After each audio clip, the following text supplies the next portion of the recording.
J'ai voulu donner ce cours sur Shavuot, c'est normal, on va arriver à Shavuot bientôt. Donc il faut qu'on en soit à peu près et qu'on comprenne ce qui va se passer ce jour-là. Euh, Moi-même, très honnêtement, ce que je vais vous dire aujourd'hui, certaines choses, je l'ai appris il n'y a pas tellement longtemps, il y a peut-être une dizaine d'années. Et vous allez voir, j'espère qu'il y a des choses que tout le monde ne savent pas forcément. Je répète que ces cours que je donne, c'est avec la permission et les encouragements du Rav et sa bracha. Et bien sûr, ce que je vais enseigner maintenant, ce que je vais dire maintenant, c'est des choses que j'ai lues dans les livres du Rav. Voilà, et dans d'autres livres que je vais citer. Donc je pense que c'est important en tous les cas de savoir ce qui est marqué dans les livres comme d'habitude. Comme disait Rav Israël, on ne peut pas demander pourquoi si on ne connaît pas le quoi. Il faut déjà savoir ce qu'on dit sur le Shavuot avant de commencer à poser des questions. Donc vous pourrez poser vos questions en Bezrat Hashem à la fin. En attendant, s'il vous plaît, gardez vos micros à l'arrêt. Et je vais commencer par vous dire ce que j'ai voulu vous dire ce soir. Euh, Ce cours est à la mémoire de mon ami Rav Yitzhak Ohana, Zecher Tzadik Lebracha. C'est un rav ici de Sarcelles qui avait un Beth Midrash, un kollel. Moi, j'ai appris en Chavrota avec lui, on a étudié ensemble pendant des années. Blainara, il était très fort en Torah et il avait un amour de la Torah, quelque chose d'inimaginable. Une messirut nefesh pour la Torah. La Torah, c'était, quand on dit des gens, la Torah, c'était toute leur vie, mamash, la Torah, c'était toute sa vie. Il était moser nefesh pour la Torah. Et non seulement pour lui, mais il a communiqué aux autres. Il avait un don spécial, un rouge spécial avec les adolescents. C'est des fois, les adolescents, c'est pas facile de les maintenir dans le giron de la Torah et de les envoyer à l'Yeshiva, n'en parlant pas. Lui, il l'envoyait par dizaines à l'Yeshiva. Pourquoi? Parce qu'il faisait, je sais pas, il avait comme s'il faisait copain avec eux, mais pas trop, hein, il gardait sa licence de Rav quand même, mais il les comprenait. Et il a réussi à Blainara envoyer plein de jeunes à la Yeshiva. Et si Dieu veut, dans pas longtemps, dans quelques jours, ce sera son Yortzeit. Voilà, donc moi je me rappelle toutes les années de Rosh quand Rav Israël est décédé, j'allais faire Rosh Hashanah et Kippour dans son minyan parce que j'aimais bien, c'était mes soudards.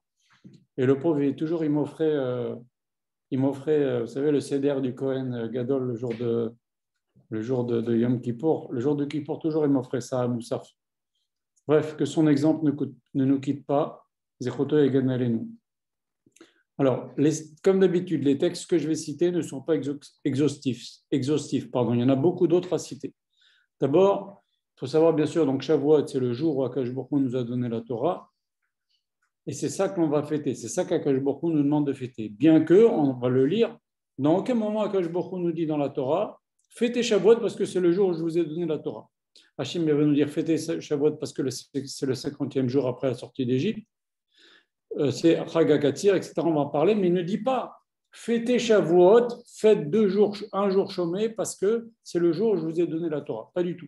Et c'est ça qui est étrange, on va en parler. D'accord? Donc, il faut savoir aussi que chaque jour de l'année, on a une mitzvah de se rappeler le jour de Matan Torah. Donc, ce n'est pas seulement le jour de Shavuot. Bien sûr, on va faire un jour chômé, on va écouter les 10 commandements, on va faire la veillée, etc. Mais chaque jour de l'année, il y a une mitzvah pour chaque juif de se rappeler du don de la Torah, comment ça s'est passé avec le feu, le tonnerre, le shofar. Le shofar, c'est quand même un événement, un des deux événements, comme il y a marqué dans le Sefer Devarim. Il y a deux choses que le Goïm ne peut pas nous dire, qui ne peuvent pas nous enlever, et c'est unique. Il y en a plein d'autres, mais deux que Moshe Rabbeinu cite dans le Sefer Devarim, il dit, est-ce qu'une seule fois, il y a Dieu qui s'est révélé devant des milliers et des millions de personnes, à part ce jour-là, le jour de Matan Torah? Vous allez voir, hein, Mabdil, dans toutes les religions. Moshe Rabbeinu, il dit ça par rapport aux autres religions. Allez voir dans les autres religions. Il y en a qui va dire, ouais, j'étais dans une caverne, Dieu il m'a parlé, mais là, c'est en public, devant 3 millions de juifs qui sont sortis d'Égypte. Akash Baruch Hu s'adresse à Moshe Rabbeinu est sur le mont Sinaï, Akash Baruch Hu lui parle, et Moshe il lui répond. C'est unique dans l'histoire. Il n'y a jamais eu un événement pareil dans toute l'histoire. La deuxième chose que Moshe Rabbeinu nous dit, mais bon, ce n'est pas le sujet de ce soir, c'est est-ce qu'une seule fois dans l'histoire, il y a un peuple qui a été sorti par son Dieu avec des nissim, avec la force, avec la main forte, de force à Akash Baruch Hu, il a écrasé les Égyptiens, il nous a sortis. Ça, c'est deux choses qu'aucun peuple peut dire, qui a vécu la même chose. Voilà. Je vais citer les différents noms de Shavuot. Shavuot, on l'appelle Shavuot parce que Shavuot, ça veut dire les semaines, donc les 7 semaines.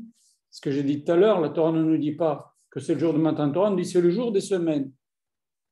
Chag Shavuot. Alors bien sûr, c'est les 7 semaines. Et on va voir, on va lire, c'est quand même étrange parce que quand on a lu hier dans Parashat Emor toutes les fêtes, on parle de Pessah, on parle de Sfirat HaOmer. Ce n'est pas une fête, Sfirat HaOmer. C'est une mitzvah de couper de l'orge à la sortie du premier jour de Pessah et de l'offrir en korban, en offrande au Beth Amikdash. Qu'est-ce que ça fait cette mitzvah de Sfirat HaOmer entre Pessah et Shavuot? Bien, d'autres noms. Pourquoi ça s'appelle Shavuot? Parce que Shavuot, c'est le pluriel de Shvua, juré. D'ailleurs, si vous prenez la Masechet Shavuot, le Khatam Sofer par exemple, il étudiait toujours Masechet Shavuot entre Pessah et Shavuot parce qu'il y a 49 dapim, les 49 jours qu'il y a entre les deux. Vous savez que dans les 49 jours, on doit se préparer. Les 41 midot qu'il faut pour recevoir la Torah sont cités dans le 6e Pérec de Pirkei Avot. Et le dernier jour, les 49 jours, c'est une révision. Maintenant, il y a la Shvua. C'est quoi ces promesses? Alors, il y a différentes promesses pour qu'on dise Shavuot, les promesses, le jour de Shavuot. C'est Akash Borou, il nous a promis qu'il ne nous échangerait jamais contre un autre peuple.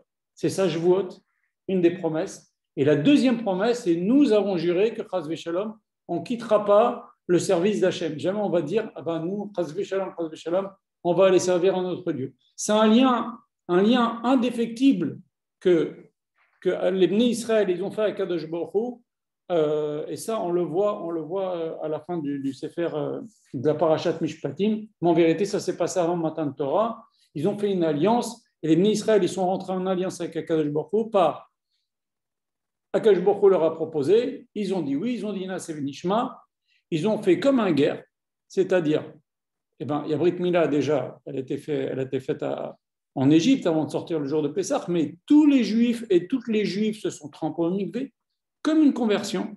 Et deuxièmement, un sacrifice. Pas chacun un sacrifice que les Bnei Israël ils ont apporté tous ensemble, c'est Moshe Rabbeinu qui l'a fait, qui a partagé, etc. Bon, ce n'est pas le sujet, mais en tous les cas, il y a un serment, il y a 2 serments. Je vous ôte des serments, c'est Akadosh Baruch Hu ne nous échangera jamais contre un autre peuple. Si on ne se conduit pas bien, il va nous serrer la vis pour qu'on se réveille, pas pour nous faire du mal, pour nous récupérer derrière. Par exemple, quand il y a la destruction du temple, Akadosh Baruch Hu, il a versé sa colère sur les pierres du Beth Amikdash pour nous garder comme peuple. Mais jamais on est indestructible. Akadosh Baruch Hu, il a promis que jamais il y aura un moment où il n'y aura pas de juifs. Toujours il y aura des juifs, il y aura toujours des juifs qui respectent la Torah. Il y a marqué l'otishachach mi pizarro. Comprenez? Donc ça, c'est les 2 Shvuot. Et nous, on a juré donc Chas v'Shalom qu'on n'échangera pas Chas v'Shalom avec Akadosh Baruch Hu contre un autre Dieu. Maintenant, encore une autre Shvuah, c'est quoi? C'est que nous avons juré de faire la Torah les dorés d'Orot. Je vous donne un exemple. Si un juif, il dit, je jure que je mets les tefilines, est-ce qu'il doit faire une Atarat Nedarim? Pas du tout. Pourquoi? Parce qu'il a déjà juré au moment de Har Sinaï qu'il allait faire toutes les mitzvot. Donc, on ne peut pas jurer sur un serment qu'il a déjà fait. Ou est-ce qu'un juif il peut dire, je jure que je vais manger du cochon? Il n'y a même pas besoin de lui faire Atarat Nedarim, puisque ça ne marche pas. Ça ne peut pas coller, puisqu'on a juré de respecter la Torah. Donc, c'est ça les Shvuot, les serments. Okay? Ça s'appelle aussi Yom HaBikurim, parce que vous savez qu'il y a une mitzvah de la Torah qui est de prendre les fruits des 7 espèces, qui sont le blé, l'orge, la grenade, la vigne, l'olive et les dattes, et les apporter au Beth Amikdash. Alors comment ça se passait? Les premières pousses de ces arbres-là que j'ai cités. Donc un type, il voyait dans son champ un grenadier, par exemple, ou un figuier, les premières grenades qui sortent, il leur mettait un petit fil rouge, il disait ça, je vais l'apporter en bikurim au Beth Amikdash. Et quand ça commençait à en pousser pas mal, il faisait un beau panier qui décorait. Et dedans, il prenait ses prémices. Prémices, ça veut dire bikurim. Et Shavuot s'appelle Yom HaBikurim. Pourquoi? Parce qu'on apportait au Beth Amikdash les bikurim dans la période qui était entre Shavuot et Sukkot. Donc c'est pour ça que ça s'appelle Chag HaBikurim, parce que c'est le début des bikurim. Et c'était une très grande fête, qu'on apportait les bikurim. Quand quelqu'un arrivait au Beth Amikdash à apporter les bikurim, les gens ils arrêtaient de travailler, ils accompagnaient, il y avait des orchestres, tapés des mains. Et on faisait quoi? Qu'est-ce qu'il disait? Il y avait Kriyat, il disait quelque chose au moment du bikurim, il disait exactement ce qu'on dit dans le Seder. Arami, Oved Avi, Vayared Mitzraïma, et Akash Baruch Hu, je te remercie pour la terre que tu m'as donnée, etc. Donc ça s'appelle aussi donc Yom HaBikurim. Ça s'appelle aussi Chag HaKatsir Shavuot. Parce que Katsir, ça veut dire la récolte. C'est le moment où on commence à faire la récolte dans les champs. Ça s'appelle aussi, bien sûr, on va le dire dans la tefila, Zeman Matan Toratenu, mais c'est quand même étrange, puisqu'on aurait dû dire Zeman chez Akash Baruch Hu Natan Lanu et Torah. Au passé, on te dit Zeman Matan Toratenu. Akash Baruch Hu nous la donne maintenant. C'est le temps où tu nous donnes la Torah maintenant. Comme on dit à Pessar, Zeman Cherotenu. On n'aurait pas dû dire, on n'aurait pas dû dire ça, on aurait dû dire le moment où Akadosh Baruch Hu, il nous a sortis d'Égypte. Non, le moment où tu nous libères. Donc on va parler de ça maintenant, Bezrat Hashem. Okay, et ça s'appelle encore autre chose. Ça s'appelle Atzeret. Shavuot s'appelle Atzeret, ce qui veut dire nous retenir. Akadosh Baruch Hu, il nous retient, et c'est exactement à l'image de Shmini Atzeret. À la fin de Sukkot, Akadosh Baruch Hu nous dit restez encore un jour, vous allez retourner chez vous, ça me fait de la peine, restez encore un peu. C'est ça Shmini Atzeret. Et bien pareil, il va y avoir, il y a Pessah, il y a tout le travail sur les midot du Homer, et il y a Akadosh Baruch Hu nous dit allez, avant de reprendre votre vie quotidienne, restez encore un jour, le jour de Shavuot, on va le passer ensemble, c'est pour ça que ça s'appelle Atzeret. À Shavuot, il y a différents minagim. Il y a la veillée, bien sûr, la veillée avec le Tikkun, on lit tout un texte qui a été institué par le Harizal, et ça reprend, on commence par lire tout le Sefer Devarim, d'ailleurs. Donc, il y a aussi le lendemain matin la lecture des 10 commandements, ça c'est très important. Les femmes ne sont pas obligées d'aller écouter les 10 commandements. Si elles y vont, c'est bien. On a l'habitude de lire. C'est très important d'écouter, par contre, pour les hommes, les 10 commandements. Les hommes, les enfants qui savent bien se tenir, c'est très, très important. On va voir ce que nous disent nos textes sur l'importance de l'écouter les 10 commandements. Et encore une fois, si une femme veut écouter, tant mieux, elle fait une grande mitzvah d'aller écouter les 10 commandements, c'est très bien. Parce qu'Akadosh Baruch Hu nous dit, on va le lire, mais si on écoute les 10 commandements le jour de Shavuot, c'est comme si on les avait écoutés le jour du don de la Torah. Donc c'est très important aux yeux d'Akadosh Baruch Hu. Et pour nous, c'est bien. On lit Ruth, la Megillat Ruth, on va un peu en parler, parce que ça fait partie de Shavuot. C'est l'exemple même de la Kabbalat Torah, de recevoir sur soi la Torah, c'est Ruth. On va donner, je vais pas en parler maintenant, je vais en parler un petit peu plus tard. Et on a su le minhag de lire les Hazarot, c'est-à-dire les 613 commandements. Alors il y a différents minhags, il y en a qui disent le Rambam, il y en a qui disent d'autres rabbanim, des rishonim qui ont écrit, qui ont listé les 613 commandements. On a l'habitude de décorer la synagogue avec des branches, on les met à l'horizontale pour bien montrer que c'est pas eux qu'on adore, c'est pour montrer que renouvellement de la nature, récolte, voilà, et on a le droit de le faire. Et on a l'habitude de prendre un plat lacté. Alors pourquoi un plat lacté? Il y a mille premières. D'abord, une des explications, c'est que quand les Bnei Israël sont revenus de Matan Torah, vous savez qu'on dit qu'ils ont reçu les 10 commandements, mais ils ont reçu plein de commandements le jour de Matan Torah. Le jour de Matan Torah, ça a duré une journée entière. Ça n'a pas duré 5 minutes le temps de dire les 10 commandements. Ça a duré une journée entière. Et Akadosh Baruch Hu, il leur a donné, avec Moshe Rabbeinu, les Raché Prakim, les grandes règles. Ça fait que les Bnei Israël, quand ils ont reçu la Torah, ils ont entendu les 10 commandements, ils ont reçu aussi beaucoup de commandements, et quand ils sont arrivés chez eux, ils se sont retrouvés qu'ils avaient faim, ils ont dû vouloir manger, ils ne pouvaient pas, maintenant il faut faire la shrita, il faut enlever le nerf sciatique, le nerf sciatique c'est déjà avant, mais enfin, il y a des graisses interdites dans les animaux, il faut les saler, il faut faire la cachérisation, donc ils ont dit il faut bien qu'on mange. Donc qu'est-ce qu'ils ont fait? Ils ont pris des plats lactés. Donc en souvenir de ça, on prend des plats lactés. Une petite parenthèse, je reviens en arrière. Pourquoi on fait la veillée? Parce que quand Akadosh Baruch Hu, il a dit à Moshe, je vais leur donner la Torah, Moshe Rabbeinu a prévenu les Bnei Israël qu'Hachem allait leur donner la Torah. Seulement les Bnei Israël, au lieu d'être tout excités et prêts à recevoir la Torah, qu'est-ce qu'ils ont fait? Ils ont dormi. Et Moshe Rabbeinu a été obligé de les réveiller. À cause de ça, pour réparer cette faute-là qui est horrible, parce que imaginez, vous recevez un président de la République qui vient vous voir. Dans 2 heures, vous allez dormir, vous allez faire une petite sieste, vous êtes surexcité, vous êtes content. Là, c'était pareil. On aurait dû être agité, content et pas dormir. Ça ne se fait pas du tout. Donc, on répare cette chose-là. Voilà. Pourquoi on met des végétaux dans les synagogues? Parce qu'il y a marqué que quand Akadosh Baruch Hu, il a parlé au Bnei Israël, le Midrash dit que le mont Sinaï s'est recouvert de fleurs. Donc, en souvenir de ça, c'est des rappels des Midrashim, de ces choses-là. Il leur avait dit quelque chose cette semaine d'exceptionnel. Pourquoi on prend des plats lactés? Alors ça, c'est le Rav qui l'a dit. Il a dit que Moshe Rabbeinu, vous savez qu'il est né le 7 Adar. Et il est né au 6e mois. Et il y a marqué dans la Torah que sa mère n'a pas pu le cacher plus que 3 mois. Et 3 mois pile après le 7 Adar, c'est le 7 Sivan, le jour où on va recevoir la Torah. On va recevoir la Torah, même si nous on le fait le 6 Sivan, on va en parler, mais le jour en fait on a reçu la Torah, c'était le 7 Sivan. Et la Torah nous raconte quelque chose qui ne nous intéresse pas tellement. Elle nous dit, ben voilà, elle a sorti du Nil, elle a vu que c'est un enfant juif, elle a essayé de le faire allaiter par des goyotes, elle n'a pas réussi, Moshe n'a pas voulu. Pourquoi la Torah nous raconte tout ça? 3 mois, très précis, des goyotes, il ne veut pas boire le lait. Pourquoi? D'abord, pourquoi il ne voudrait pas boire le lait? C'est un petit enfant, est-ce qu'il sait? Alors, la Torah nous dit que, les Chachamim nous disent que il n'était pas possible et pas convenable que la bouche qui allait parler avec Moshe Rabbeinu ce jour même, le jour même où on l'a mis dans le berceau, qui était le 16 Sivan, il n'était pas convenable qu'il prenne le lait d'une goya. Même si c'est permis de prendre le lait d'une goya, il n'était pas convenable. Donc, en souvenir de ça, que Moshe Rabbeinu il n'a pas pris le lait d'une goya, nous prenons des plats lactés le jour de Shavuot. Voilà. Ça, c'est ce que le Rav a dit et c'est très joli. C'est un préduche, il n'y a que le Rav qui a dit ça. Voilà. Il y a 2 choses particulières encore le jour de Shavuot. C'est la Iloula de David Ameler et c'est la Iloula du Baal Shem Tov. C'est quand même des jours particuliers. Donc c'est pour ça qu'on a le minhag de lire des Teilim le jour de Shavuot. Parce que c'est la Iloula de David Ameler. Alors, en petite parenthèse, comment ça s'est passé la mort de David Ameler?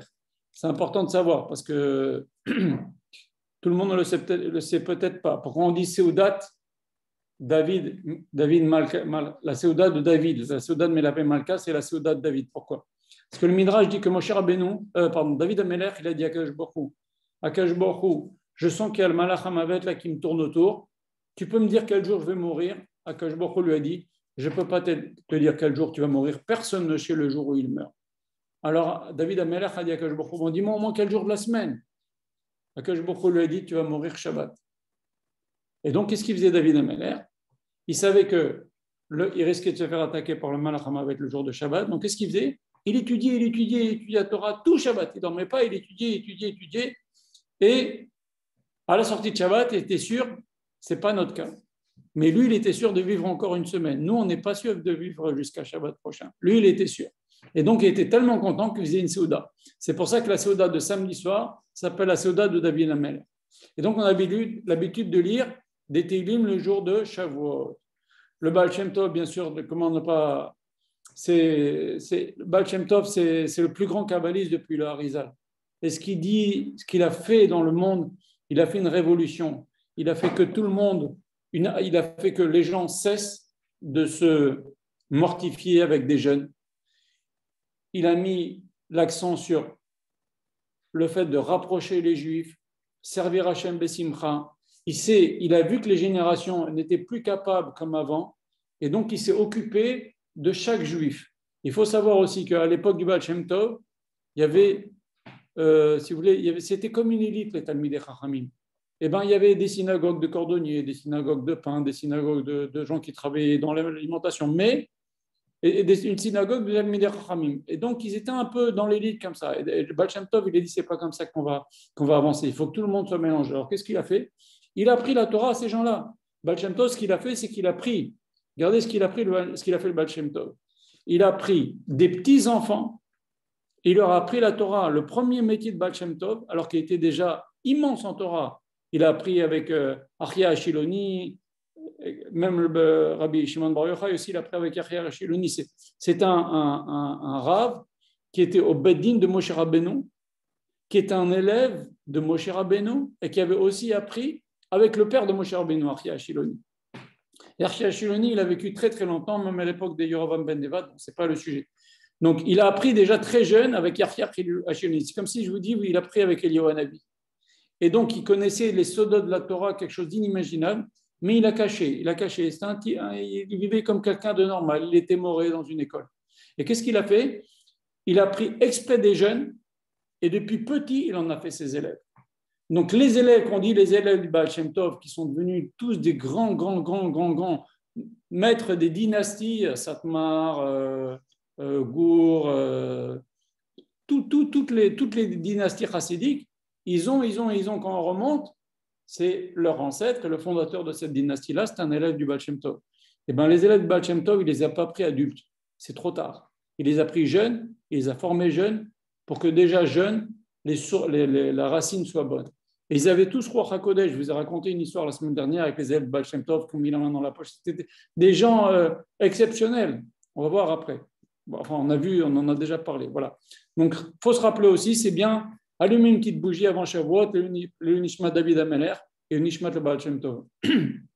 Alors maintenant, je vais vous lire quand même dans la Torah quelques passages pour savoir ce que la Torah nous dit sur Shavuot. Alors, regardez, dans Parashat Yitro, il y a marqué Bechodesh Ashlishi, les 7 Bnei Israël Meret Misraïm, Bayam Azeh Baum Midbar Sinai. Le 3e mois, c'est donc le mois de Sivan. Les Bnei Israël sont arrivés au désert du Sinaï. Il y a marqué Veisou Merefidim, ils sont partis de Refidim, Veyaou Midbar Sinai, Veichanou Bemidbar, ils se sont installés, ils ont campé dans le désert. Veyechan Sham Israël. Et les Bnei Israël, c'est marqué au singulier. Israël, il n'y a pas marqué les Bnei Israël. Veyechan, il n'y a pas marqué Veyechanou, ils ont campé les Bnei Israël. Veyechan au singulier, Israël. Israël a campé. Ça veut nous dire quoi, nous dit Rashi? Il nous dit quelque chose d'extraordinaire. C'est que Ish Echad, Belev Echad, ils étaient unis. Et Akadosh Baruch Hu nous dit le Midrash, il n'y a pas de meilleur moment quand les Juifs sont unis pour que je leur donne ma Torah. Ça, c'est ce que dit le Midrash.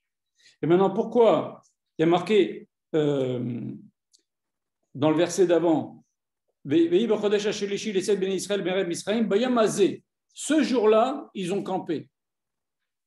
On aurait dû dire Bayam Aou. Rashi nous dit quelque chose d'extraordinaire, c'est ce jour-là, il se reproduit chaque année. Chaque année, la Torah, ce n'est pas quelque chose d'ancien. C'est pour ça que, par exemple, dans le schéma, il y a un tam mafsik, il faut couper, il faut dire la Torah, c'est quelque chose de nouveau. C'est comme quelque chose de nouveau, nous dit Rashi sur place dans le fromage. C'est comme s'il reçoit une lettre de nouveau. Quand tu reçois une lettre d'un président, tu en es fier, tu la lis, tu es comme ça, tu la relis. Et bien, la Torah, ce n'est pas quelque chose de vieux, ce n'est pas quelque chose d'ancien. C'est Bayam Azeh, aujourd'hui, tous les jours. Voilà. Et Akadosh Baruch Hu va parler à Moshe et il va lui dire la chose suivante. Il va leur dire, je saute quelques versets, Va'atem tiyuli mamlechet kohanim. Vous serez pour vous. Alors déjà, juste, excusez-moi. Il leur dit comme ça. Il dit à Moshe Rabbeinu, il dit, Moshe ala el Elokim, Moshe est monté vers Hachem. Vaikra elav Hachem, Hachem s'adressait à lui, Minahar, de la montagne, il est mort, et Hachem a parlé ainsi à Moshe Rabbeinu. Il lui a dit, Kotomar le Bet Yaakov, ainsi tu parleras gentiment au Bet Yaakov. Rashi nous dit, c'est qui Bet Yaakov? Ce sont les femmes. Vetaged les Bnei Israël, et ainsi tu parleras aux Bnei Israël, aux hommes. Alors, Rashi nous dit, ça veut dire quoi? Tomar, Vetaged. Tomar, c'est un lachon raka. Rashi nous dit, aux dames, il faut leur parler avec douceur. Et aux hommes, il faut leur parler Veyaged, qui est guidine, dur comme un nerf. Parleur fort, il n'y a que ça qui comprennent. Mais aux femmes, il faut leur parler doucement. Et pourquoi aux femmes en premier? Parce que si les femmes acceptent la Torah, les enfants accepteront la Torah, les maris accepteront la Torah. Donc Hachem, il a demandé à Moshe, tu vas proposer la Torah en Israël, mais en premier aux femmes. Je ne sais pas si vous vous rendez compte, je ne sais pas si vous le saviez. Et maintenant, qu'est-ce qu'il dit à Kadosh Baruch Hu? Il dit à Moshe Rabbeinu, Va'atem tiyuli mamlechet kohanim. Vous serez pour moi un peuple de kohanim. Vegoy Kadosh, un peuple saint. Mamlechet kohanim, excusez-moi, un royaume de kohanim. Vegoy Kadosh, un peuple saint. D'accord? Alors, ça veut dire quoi, Mamlechet kohanim? Par rapport à toutes les nations du monde, on doit être, nous, comme les kohanim par rapport dans le peuple d'Israël, si vous voulez, il y a les Bnei Israël et ceux qui font le service au temple, ce sont les kohanim. Et bien, parmi toutes les nations, ceux qui sont le plus proches d'Hachem pour le service, ce sont nous, les Bnei Israël. C'est ça qu'Akadosh Baruch Hu veut nous dire. Vous serez Mamlechet kohanim. Et c'est quoi Goy Kadosh? Goy Kadosh, Rashi nous dit que au moment où les Bnei Israël vont recevoir la Torah, Hachem va parler, il va dire, je suis l'Éternel, tu n'auras pas d'autre Dieu que moi. Leur neshama va sortir, ils vont mourir. Et Hachem va leur rendre leur neshama, mais il va leur rendre une neshama beaucoup plus purifiée qu'elle n'était avant. On dit que Akadosh Baruch Hu va leur enlever l'impureté du serpent, c'est-à-dire la faute d'Adam Arishon, qui a fait qu'on a au fond de nous un Yetzer Hara énorme et ça a entraîné la mort. Quand les Juifs ils ont entendu les paroles d'Hachem, ils ont perdu leur Neshama. Akadosh Baruch Hu leur a rendu une Neshama toute propre. Il leur a enlevé les traces de la faute d'Adam Arishon, ce qui fait que au moment où on a reçu Matan Torah jusqu'au veau d'or, les Juifs étaient immortels. Nos Chachamim nous disent qu'on est arrivé à l'état d'Adam Arishon avant la faute. Donc c'est ça Goy Kadosh. Et malgré tout, malgré que les Juifs ont refauté après au moment du veau d'or, il faut savoir qu'il y a des particuliers qui a du fait que Akadosh Baruch Hu nous a lavé notre neshama, nous a rendu une neshama propre. Déjà, quand un tzaddik meurt, un grand tzaddik meurt, et ça on ne trouve ça que chez les Bnei Israël, si on ouvre sa tombe pendant même au bout de 3 siècles ou 10 siècles, il est nickel, il n'est pas abîmé. C'est ça Goy Kadosh, vous comprenez? Il y avait encore autre chose, mais bon, ça s'est perdu. Mais bon, on a quand même, vous savez, quand vous mettez à côté des gens qui ne sont pas juifs, et bien avec tout le respect que l'on a, chacun a son rôle dans le monde, mais on est très différents. C'est ça qu'on nous dit. On est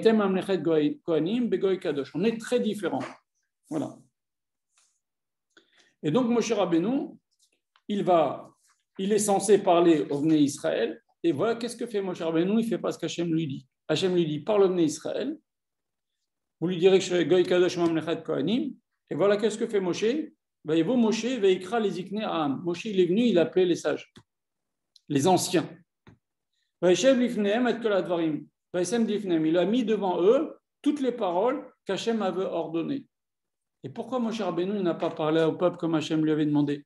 Le Midrash dit que Moshe Rabbeinu, il avait peur que parmi les Israël, il y a des gens qui vont dire « Ah non, on ne veut pas, etc. » Qu'est-ce qu'il a fait? Il a proposé la Torah aux anciens et les Israël, ils se sont agglutinés pour voir ce que Moshe Rabbeinu allait leur proposer. Et quand ils ont vu que les anciens, bien sûr, ils ont dit oui, tout le peuple, a marqué le verset d'après. Veyanu kol ha'am, Moshe Rabbeinu ne s'est pas adressé à eux, il s'est adressé aux Ekanim, mais ça, il faut le lire dans le texte. Veyanu kol ha'am, le peuple a répondu, Yardav ensemble, Vayomu kol asher dibera Hashem naaseh. Ils ont dit à Hashem, naaseh, on fera. Ok? Naaseh venishma, c'est dit aussi à la fin de Mishpati, mais après l'alliance, quand ils ont fait les korbanot, etc., c'est un petit peu plus tard. Avant Matan Torah, les Juifs, ils ont dit encore naaseh venishma. Voilà. Donc, ça, c'est les événements, comment ils se sont passés. Et après, qu'est-ce qu'on voit dans les versets, quelques versets après? Il y a marqué Vayomer Hashem el Moshe, lech el ha'am, va au peuple, vekidashtem, vous vous sanctifierez ayom ou machar, aujourd'hui et demain, vekitsu simlotam, et vous, textuellement, vous laverez vos vêtements. Alors, il faut savoir, à chaque fois que dans la Torah, il y a marqué vekitsu simlotam, vous laverez vos vêtements, Akadosh Baruch Hu veut nous dire, tu dois aller au mikvé. C'est ça que ça veut dire. À chaque fois, il y a marqué dans la Torah vekitsu simlotam, ça veut dire il doit aller au mikvé. Donc, les Israël ont tous fait un mikvé, hommes et femmes.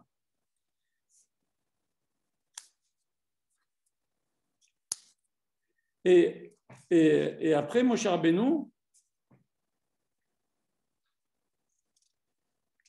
il va dire à Hachem que les peuples, que les Bnei Israël sont d'accord de recevoir la Torah. Et comment il leur dit? Leur chose suivante, il leur dit, j'ai entendu que les Bnei Israël, ils ont dit qu'ils ne veulent pas écouter la Torah de moi, ils veulent écouter la Torah de toi. Ils ont dit exactement, il vaut mieux écouter la Torah du roi que d'un de ses serviteurs. Et ils ont dit cette belle phrase, les Bnei Israël, ils ont dit, Retzenenu lirot et malkenu. Nous voulons voir notre roi. Et ça, en vérité, chaque juif, dans les jours qui précèdent Shavuot, dès maintenant, il doit avoir cette envie. Retzenenu lirot et malkenu. On veut voir Akadosh Baruch Hu. On veut sentir qu'il va nous donner quelque chose. On veut sentir la Torah. Et c'est ça tout le travail qu'on va parler maintenant. D'accord? Et après, Moshe Rabbeinu, on va voir que dans les versets, il y a marqué, il va parler, il va Kibayem Ashlishi, Yered Hashem, Lena Hashem, il va se dévoiler aux yeux du peuple. Il y a marqué aussi Vayar Aham et Akolot. Les peuples, ils ont vu. Donc, on voit que les peuples juifs, il n'y avait aucun aveugle. On apprend des versets que les juifs se sont tenus au pied du mont Sinaï. Donc, s'ils se sont tenus au pied du mont Sinaï, il n'y avait aucun qui boitait. Quand les Bnei Israël, ils ont entendu, eh ben, il n'y avait aucun qui était sourd. Donc Hachem, il a guéri tout le monde. Il a guéri tout le monde avant déjà, pendant le mois de Iyar. C'est pour ça qu'on dit que le mois de Iyar, c'est un mois qui est propice à la Répoche Shelema. Parce que ce mois-là, Akadosh Baruch Hu, il a guéri tous les Bnei Israël. Et maintenant, quand les Juifs ont fait le veau d'or, tous les défauts qu'ils avaient perdus, ils les ont retrouvés. Et celui qui était aveugle ou avait un œil crevé, ça s'est guéri avant de Matan Torah, pendant le mois de Iyar. Et quand il y a eu le veau d'or, tout est revenu. Ça, c'est ce qui est marqué dans Parashat Yitro. Je voudrais vous lire ce qui est marqué dans ce qu'on a lu hier, dans Parashat Emor.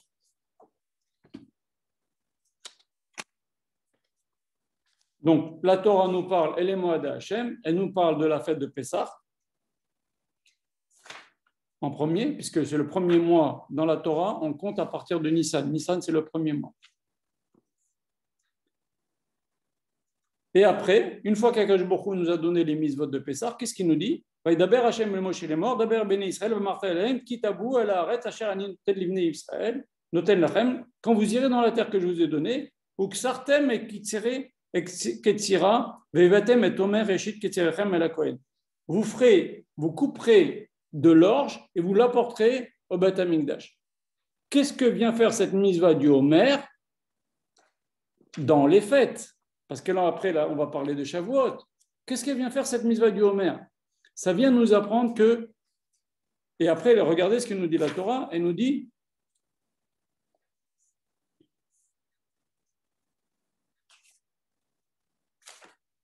Usfartem lachem, il n'y a pas seulement la mitzvah d'apporter les quelques branches d'orge, quelques plants d'orge, mais il y a aussi la mitzvah Usfartem lachem imachorat à Shabbat.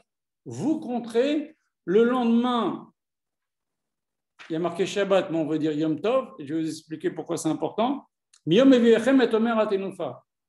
Vous compterez à partir du jour où vous apporterez ce korban à Omer, c'est-à-dire quand nous on fait le deuxième seder, à la sortie du premier jour de Pessah, vous compterez Sheva Shabbatot Timimot Yena, vous compterez 7 semaines pleines, c'est la période que l'on passe maintenant, d'accord? Et Timimot, ça nous apprend que si tu fais Kiddush le soir de Shavuot, avant la fin, avant la nuit, c'est pas 7 semaines Timimot, c'est 7 semaines, 6 jours et 23 heures. Or, Hachem nous a dit 7 semaines Timimot, donc il faut attendre la nuit, le jour de Shavuot, pour faire le Kiddush. Maintenant, pourquoi Mimachorat à Shabbat? Je vous pose une question. Est-ce que vous savez pourquoi les Goïms, ils font toujours le lundi de Pâques et toujours le lundi de Pentecôte? Ben, c'est à cause de ce verset. Parce que d'abord, si on n'a pas la Torah orale, on peut se tromper, puisqu'il y a marqué dans la Torah, Mimachorat à Shabbat. Tu compteras le lendemain du Shabbat. Donc, normalement, si on lit ça, on va commencer à compter le Homer, le Shabbat qui suit Pessah.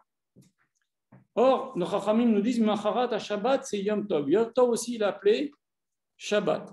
Et donc, qu'est-ce qu'ils ont fait, les Goïms? Ils ont dit, nous, ils n'ont pas la Torah orale, donc même Machorat à Shabbat, qu'est-ce qu'ils font? Ils comptent, pour eux le Shabbat, c'est plus bon, c'est dimanche, le lendemain dimanche, au printemps, c'est Pâques. Vous comprenez? Mais Machorat à Shabbat, eux, le Shabbat, c'est dimanche, et donc ils comptent le lendemain dimanche, c'est lundi. Ils font donc toujours lundi de Pâques. Et ils prennent ça de ce verset-là. Et après, ils comptent 50 jours, ça tombe le lundi de Pentecôte. Pentecôte, vous leur demandez, les Goïms, ils savent, c'est le jour où on a reçu la Torah. Mais bon, ils font n'importe quoi. Enfin, bref. Et donc, maintenant, la Torah va nous dire que au bout de 50 jours, on fait quelque chose d'étrange. On fait 2 pains chametz. Toutes les fois, on apporte des pains dans le Beth Amikdash. Vous savez que chaque semaine, il y a le shulchan, il y a ce qu'on appelle les pains d'assignation. C'est comme des grosses chalotes, mais c'est des chalotes qui sont matzah. Quand un juif, un pauvre, il apporte un korban ani, c'est de la farine, eh ben, ça doit rester matzah, ça ne peut pas être hametz. Quand le Kohen, il apporte un korban mincha, c'est de la farine, de l'huile, il ne faut pas qu'il y ait de l'eau, il ne faut pas que ce soit hametz. Or, le jour de Shavuot, le seul korban, le seul pain qu'on apporte de toute l'année qui est hametz, c'est le jour de Shavuot. Alors ça, pourquoi? Bon, on va en parler, si vous voulez, on peut en parler maintenant, mais c'est quand même étrange que la Torah nous précise une chose pareille. Il faut que ce soit Hametz Davka. Pourquoi? Parce que le jour de Shavuot, maintenant qu'on reçoit la Torah, vous savez qu'on a dit que le Hametz, ça représente le Yetzer Hara. Eh bien, le jour de Shavuot, c'est le jour où on a reçu la Torah. Quand on a reçu la Torah, on peut dominer le Yetzer Hara. C'est ça qu'Akadosh Baruch Hu veut nous dire. Faites le Chametz. Parce que maintenant que je vous ai donné la Torah, vous allez pouvoir dominer le Yetzer Hara. Comme nous dit la Gemara, elle nous dit Barati Yetzer Hara. J'ai créé Yetzer Hara, c'est un ange, il est très dur à vaincre. Barati yo lo Torah tablin. Je lui ai créé la Torah comme condiment, comme épice. Ça veut dire quoi? Pas comme antidote. On ne peut pas le tuer, le Yetzer Hara. Sauf certains sadikim, comme David Ameler, il dit Bibi halal bekerbi, moi je l'ai tué le Yetzer Hara, mais c'est impossible de le tuer. Par contre, on peut le mettre à notre service. On peut faire pour l'empêcher de diriger notre vie. Et ça, c'est grâce à la Torah. C'est pour ça que le lechem du jour de Shavuot, c'est du chametz. Et maintenant, qu'est-ce que nous dit la Torah? Ukratem be'etzem hayomazé. Encore une fois, on dit be'etzem hayomazé en plein dans ce jour-là. C'est-à-dire, ça nous apprend qu'au contraire de Shabbat, il n'y a pas une mitzvah de Tosefet Shabbat pour Shavuot, de Tosefet Yom Tov pour Shavuot. Par exemple, les autres Yom Tov, on n'attend pas la dernière limite pour allumer les bougies, on attend avant la nuit, avant la Shkia, pardon, vous comprenez, avant le coucher du soleil. Et bien là, il n'y a pas cette mitzvah-là du tout. On doit attendre la nuit, Be'etzem Hayom Hazeh, ce que nous dit le verset. Ou Kratem Be'etzem Hayom Hazeh, ce jour-là, vous l'appellerez Mikra Kodesh, une convocation sainte. Il a rien comme les Chet Avoda, vous ne ferez pas de travaux, etc. Voilà. Donc ça, c'est ce que nous dit la Torah. Voilà. Maintenant, je vais vous dire ce que nous dit la Mishnah. La Mishnah dit quelque chose d'extraordinaire sur Shavuot, il faut le savoir. Be'arabba, dans Masechet Rosh Hashanah, Mishnah Bet, deuxième Mishnah. Ba'aba prakim olam nidon. Le monde est jugé à 4 occasions. Be'pesach à la dvoua. Akadosh Baruch Hu, le jour de Pessah, il décide combien de récoltes de blé, de maïs, d'avoine, d'orge vont pousser. Ba'atzeret al perot ha'ilan. Et le jour de Shavuot, Akadosh Baruch Hu décide combien vont pousser de fruits sur les arbres.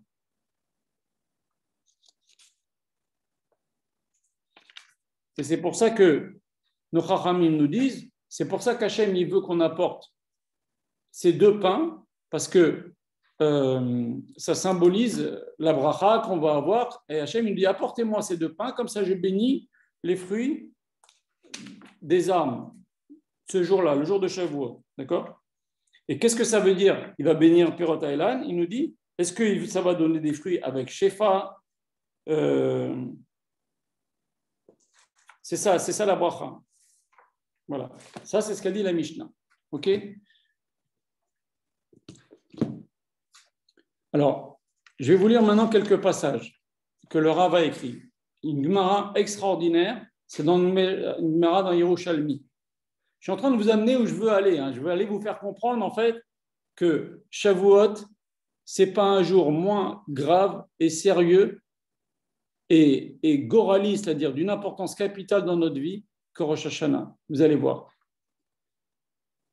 La Gemara nous dit dans le Yerushalmi, dans Shabbat Nun Dalet, la Gemara nous dit, Rabbi Yona, chaque année, à Pessah, il buvait 4 coupes de vin et il avait un mal de tête qui lui durait de Pessah jusqu'à Shavuot. Et il ne pouvait rien faire pour enlever ce mal de tête. Mais quand approchait Shavuot, ça y est, le mal de tête s'en allait. Alors, le Rav demande, qu'est-ce qu'il y avait de spécial le jour de Shavuot pour lui enlever le mal de tête? Qu'est-ce qu'il y a de spécial?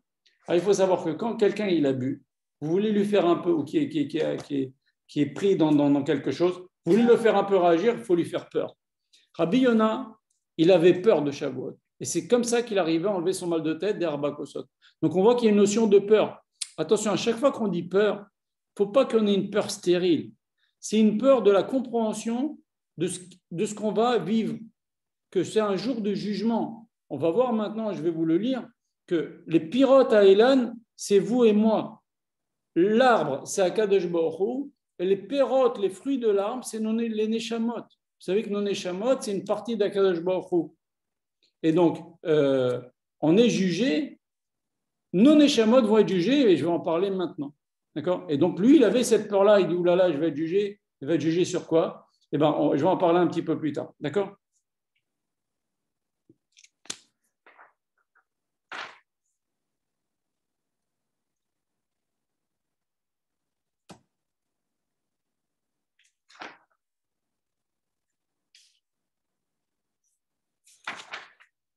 Je vais vous lire un autre passage que le Rav a écrit. Il y a marqué dans la Gemara, guerre Sheba les Gaïères, lorsqu'un converti vient se convertir. On lui dit pas que les choses les plus graves, on lui dit un peu de choses graves, un peu de choses pas graves, pour voir qu'ils comprennent que le judaïsme, c'est pas ah bah ça, je fais que les choses graves et les choses pas graves. Non, tout est détaillé dans la Torah. C'est au millimètre. Donc on lui apprend ces choses-là. Maintenant, le Rav rebondit, et c'est pas lui déjà, c'est le Chida qui avait rebondi avant lui. Il dit comment ça se fait que la Gemara nous dit guerre chez Baal et Gaïère. On aurait dû dire, au lieu de dire, comme dit la Gemara, un converti qui vient se convertir, on aurait dû dire un goy qui vient se convertir. Alors le Rav, il répond comme ça. Il dit qu'il faut savoir qu'un converti, c'est quoi? C'est le résultat. Vous savez que Kadosh Baruch Hu, on va voir au début de Vezot HaBeracha, Hashem Miseir Lamo Me'ar Paran. Kadosh Baruch Hu, il a proposé la Torah à toutes les nations avant de nous donner la Torah. Et regardez ce que disent nos textes. Akash Baruch Hu a proposé la Torah à Esav, et Esav, il a dit Hashem, qu'est-ce qui a marqué dans la Torah? Akash Baruch Hu lui a dit, dans la Torah, il est marqué, tu ne tueras point. Esav lui a dit, non, moi je ne peux pas, la bracha de Yitzhak, c'est je vivrai grâce à l'épée. Hashem a proposé la Torah à Ishmaël. Les Ishmaël, ils ont dit à Hashem, qu'est-ce qui a marqué dans la Torah? Hashem, il a dit, tu ne voleras point. Ah non, nous on aime ça, c'est pas la peine, non, on ne peut pas. Alors déjà, Hashem, pourquoi il leur sort juste un truc qu'ils ne peuvent pas supporter? Sors-leur dans la Torah, il y a marqué les tefilines, il y a les séoudot de Shabbat, il y a les séoudot de manger dans la souka, c'est sympathique. Donne-leur des trucs, propose-leur des trucs sympas. Pourquoi tu leur dis pile la chose qu'ils n'aiment pas, que c'est complètement impossible pour eux? Tout simplement parce qu'ils ont fait l'erreur de demander. Quand Hashem il vient de proposer quelque chose, la moindre des choses, c'est de dire Naaseh Benishma. Et c'est pour ça que Akadosh Baruch Hu, il était content de nous donner la Torah. Parce que quand les Juifs ont dit Naaseh Benishma, la Gemara dit, Akadosh Baruch Hu a dit, qui a dévoilé ce secret à mes enfants, dont seuls les anges le connaissent? C'est-à-dire qu'un ange, quand Akadosh Baruch Hu lui demande quelque chose, il est tout prêt tout de suite à bondir pour le faire. Il ne dit pas, ah, qu'est-ce qui a marqué Hachem? Qu'est-ce que tu veux Hachem? Et on est là pour faire la volonté d'Hachem. Et c'est ça que Akadosh Baruch Hu, il a dit, ah, tu me demandes. Et ça, tu me demandes, eh ben, je vais te dire pile le truc, tu ne la mérites pas. Donc déjà, je te dis le truc que tu ne peux pas supporter. Ishmaël, tu me demandes. Ah, si tu me demandes, c'est que tu n'as pas confiance en moi, tu ne mérites pas. Vous savez, des fois, par exemple, quelqu'un que vous aimez beaucoup, il dit, je peux te demander un service, vous lui dites, c'est oui d'avance. Eh ben, c'est pareil que les ministres, ils ont fait. Pourquoi? Parce qu'Hachem, il les avait sauvés de la misère. Ils étaient enfermés comme ça pendant 210 ans en Égypte. Donc, ils ont dit, Naaseh Benishma, mais aussi par amour pour Hachem. Il avait sauvé la traversée de la mer, etc.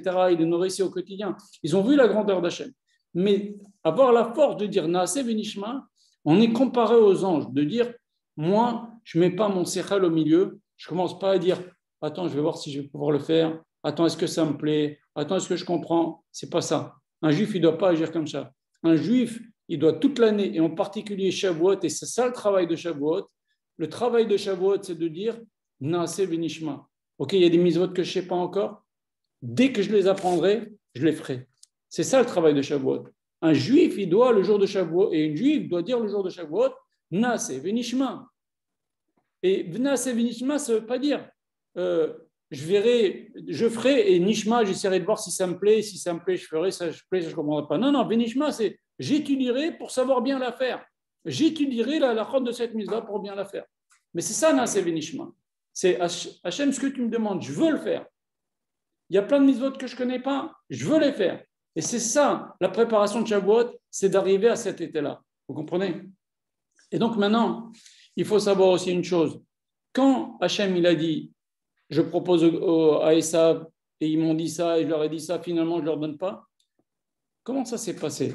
Il faut savoir que Hachem, il est très démocratique. Souvent, le Rapito, il dit comme ça. Ils se sont réunis, le Goïm. Ils ont dit, bon, Hachem nous a proposé la Torah, on fait un vote, on ne veut pas. Eh bien, la majorité n'a pas voulu. Eh bien, Hachem ne leur a pas donné. Mais il y avait peut-être parmi les descendants de Esav quelques-uns qui ont voulu la Torah. Il y avait parmi les descendants d'Ishmaël quelques-uns qui ont voulu la Torah, même si la majorité n'a pas voulu, et c'est pour ça qu'on ne leur a pas donné.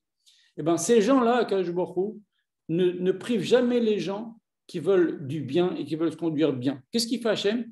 Il leur a donné l'occasion de revenir sur terre en Gilgoul et de se convertir. C'est pour ça qu'on dit guerre chez Balé de Gaïer. Un converti qui vient se convertir. Pourquoi? Parce qu'il est déjà converti depuis longtemps, il voulait se convertir. Quand Hachem il a proposé la Torah à tous les peuples. C'est pour ça qu'on dit guerre chez Balé de Gaïer et pas Goy chez Balé de Gaïer. Vous comprenez? Voilà. Et maintenant, une dernière petite chose. La Gemara nous raconte quelque chose d'extraordinaire dans Masechet Shabbat, Pechet. Quand Moshe Rabbeinu est monté au ciel pour descendre la Torah, je vous lis le texte, les anges, ils ont dit à Akadosh Baruch Hu, pourquoi tu veux leur donner la Torah? Donne, on en avait parlé que Moshe Rabbeinu, il avait montré à Rabbi Shimon Bar Yochai, etc. Mais donne ta splendeur dans le ciel. Akadosh Baruch Hu, il a dit à Moshe Rabbeinu, réponds aux anges. Akadosh Baruch Hu, il a dit à Moshe, il a dit à Akadosh Baruch Hu, mais j'ai peur qu'ils me brûlent avec leur souffle. Akadosh Baruch Hu lui a dit, Achoz bekise kevodi vechazor lahem teshuva. Accroche-toi à mon trône, bekise akavod, et réponds-leur. Qu'est-ce que ça veut dire? Qu'est-ce qu'il vient d'avoir ici, le trône d'Hachem? Alors il faut savoir que souvent on a une expression qu'on dit beaucoup dans les slichot, qu'on dit beaucoup à Rosh Hashanah et Kippour. Akadosh Baruch Hu, la teshuva, il a créé, mais il a fait un passage secret, entre guillemets, ce sont kisakavod, parce que normalement, ce n'est pas logique la teshuva. Si quelqu'un, je lui mets une claque et je lui dis pardon, eh ben, dis-moi, tu vas pas revenir la machine à remonter le temps comme si tu m'avais jamais donné la claque. Or, la teshuva, c'est ça. Et c'est même plus que ça. On dit que quand quelqu'un il fait teshuva parce qu'il se rend compte que c'est mal, il craint, il a peur de la punition, ses avérotes se transforment en...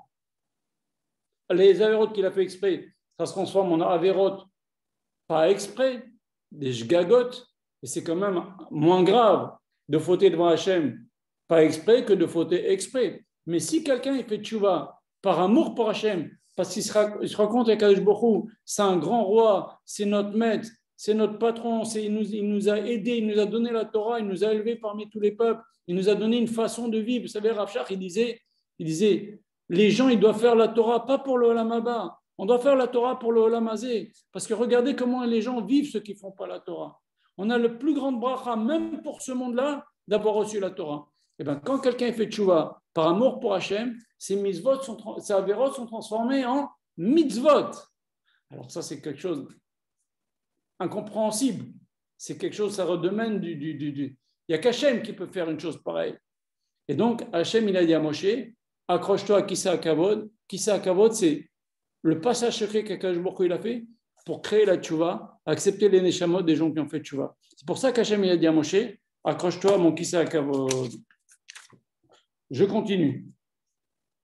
Je vous lis quelques textes parce que avant de... Il faut voir dans les textes pour comprendre. Okay. C'est vrai que le Ramban dit que la période du Homer, c'est comme un long Chol HaMoed. C'est comme le Chol HaMoed de Sukkot. Entre le début de Sukkot et Shmini Atzeret, il y a 7 jours de Chol HaMoed. D'ailleurs, les Chachamim dans la Gemara ils disent qu'à Kadosh Baruch Hu, normalement, Shmini Atzeret, ça ne devait pas être au bout de 8 jours après le début de Sukkot. Shmini Atzeret, ça devait être 50 jours, comme maintenant, comme pour Shavuot. Mais comme 50 jours après, c'est l'hiver, Hachem, il n'a pas voulu, il commence à pleuvoir, etc. Hachem n'a pas voulu fatiguer les Israël, il l'aura fait au bout de 8 jours. Mais la période qu'on est maintenant, c'est comme les jours de Chol HaMoed qui est entre le début de Sukkot et Shmini Atzeret. Ça, c'est ce que dit le Rambam. Maintenant, regardez ce que dit Ezra. Ezra dit quelque chose d'extraordinaire. Écoutez bien. La Gemara nous dit dans Masechet Megillah, Ezra tiken lahem le Israël. Ezra a institué pour les Misek, c'est Ezra qui a institué qu'on lit dans la Torah. Maintenant, il a institué, regardez ce qu'il a institué, qu'on lise les klalot de Torah de Kohanim. Les klalot du Sefer Torah de Kohanim, c'est la Torah des sacrifices, c'est-à-dire le Sefer Vaikra. Et c'est quoi les klalot du Sefer Vaikra? C'est Parashat Bechukotai. Hachem a voulu qu'on lise Parashat Bechukotai avant Atzeret, avant Shavuot, et il a voulu qu'on lise les klalot de Mishneh Torah, les klalot dans Sefer Devarim qui sont la Parashat Kitavo, avant Rosh Hashanah. Maïta Ama, demande Agmara, pourquoi Amar Abaye, Vitamer Resh Lakish. Abaye a dit, non, il y en a qui disent que c'est Resh Lakish, que Deshe Tirkle Shana Vekilotea, afin que l'année se termine avec ces klalot. Allez, emporte les klalot avec toi, l'année se termine, on les oublie, les mauvaises choses on les oublie, terminé. Alors la Gemara demande, je veux bien que tu me dises que l'année se termine et qu'elle emporte ses klalot avec elle, quand tu me dises qu'on va lire Kitavo avant Rosh Hashanah.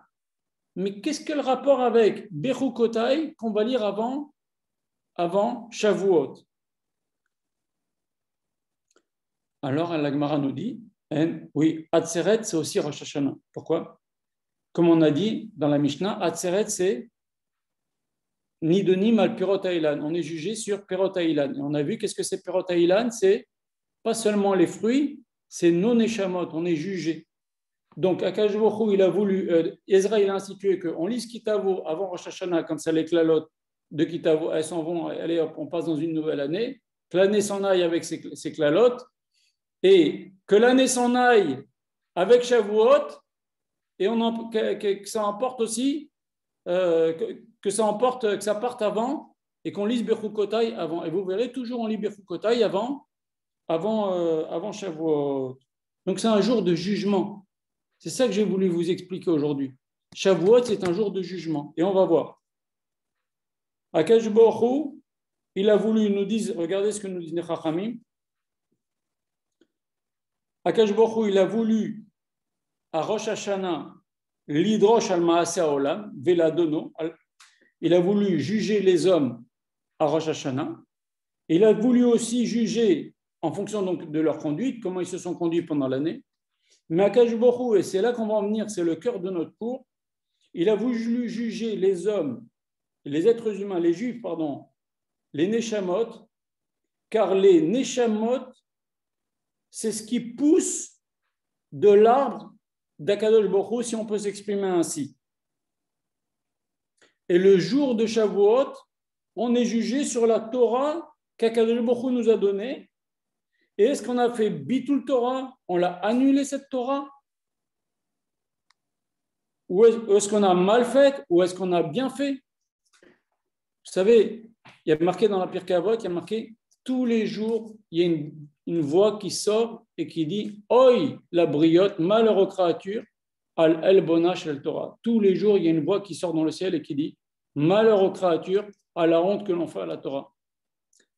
Je ne veux pas être mécatrek, chas v'shalom, mais on n'entend pas cette voix-là. Mais celui qui kadosh, il comprend en vérité que tous les jours, nous on ne l'entend pas, mais on peut le voir. Quand il se passe des choses pas bien et que c'est honteux pour la Torah, eh bien, Akadosh Baruch Hu n'est pas content.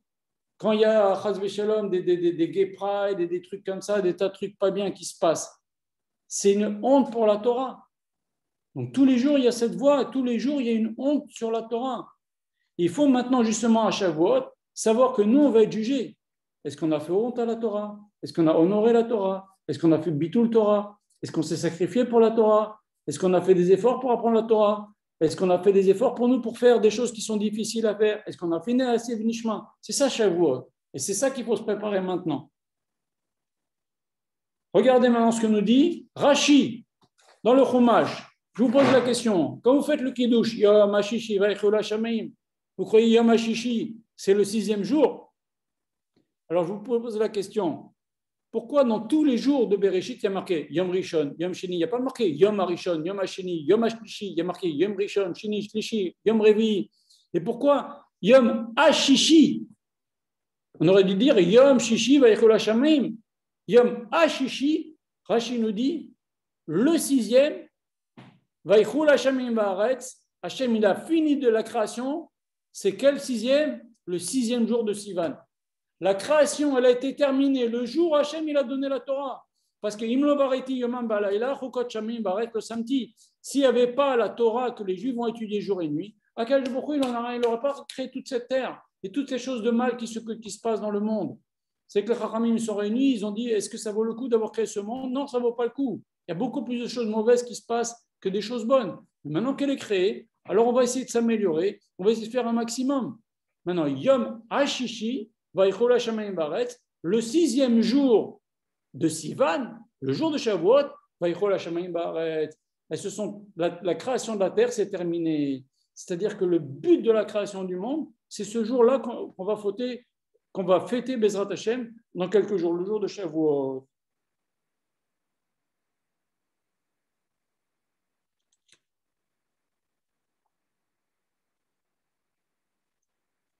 Maintenant, une règle aussi dans la Gemara qui dit quelque chose d'extraordinaire dans la Sechet Psachim. Elle nous dit Akol Modim Batseret de Bainan Lachem. Alors vous savez qu'il y a une marque locale dans la Gemara. Est-ce que le Yom Tov c'est fait pour étudier la Torah ou est-ce que c'est fait pour bien manger et bien boire? Alors il y en a qui disent que non, Yom Tov c'est fait pour étudier. L'Onatna Shabbatot v'yamim tovim l'Israël et la Kedesh ilmedu Torah. Il y a une Gemara qui dit qu'Akadosh Baruch Hu il a donné le Shabbat et le Yom Tov pour qu'on étudie la Torah. La semaine, tu cours, tu trucs, tu n'as pas beaucoup de temps d'étudier beaucoup. Mais le Shabbat, tu l'étudies un maximum. Et d'ailleurs, encore plus, les gens qui n'étudient pas beaucoup la semaine, ils doivent se rattraper, étudier comme un malade le Shabbat. Donc, maintenant qu'il y a Shavuot, pareil. Et les Yamim Tovim en règle générale, pareil. Mais il y en a qui nous disent, il y a une marque, finalement, la halakha, elle est que Shavuot, on fait moitié, le Yom Tov en règle générale, Pessah, Sukkot, etc. On fait Chatzil Hashem, Chatzil Lachem. Un peu pour Hashem et un peu pour nous. La moitié du temps, on est à la synagogue, on étudie à la maison, on étudie à la synagogue, etc. Et 12 heures, on dort, on mange, on est en famille, on fait la fête, on est content. Ok? La Simchat Yom Tov. Chatzi. Ok? Maintenant, ceux qui pensent que, vous savez qu'on avait dit que ça c'est un compromis, mais il y en a qui pensent que Yom Tov, c'est allez, tu manges en express et vite, tu dois étudier, juste allez, tu dors 4-5 heures et hop, tu vas étudier 19 heures pendant Yom Tov. Ça, c'est une opinion. Et l'autre qui dit non, Yom Tov, c'est fait pour bien s'éclater, bien se reposer, bien prendre son temps de vie.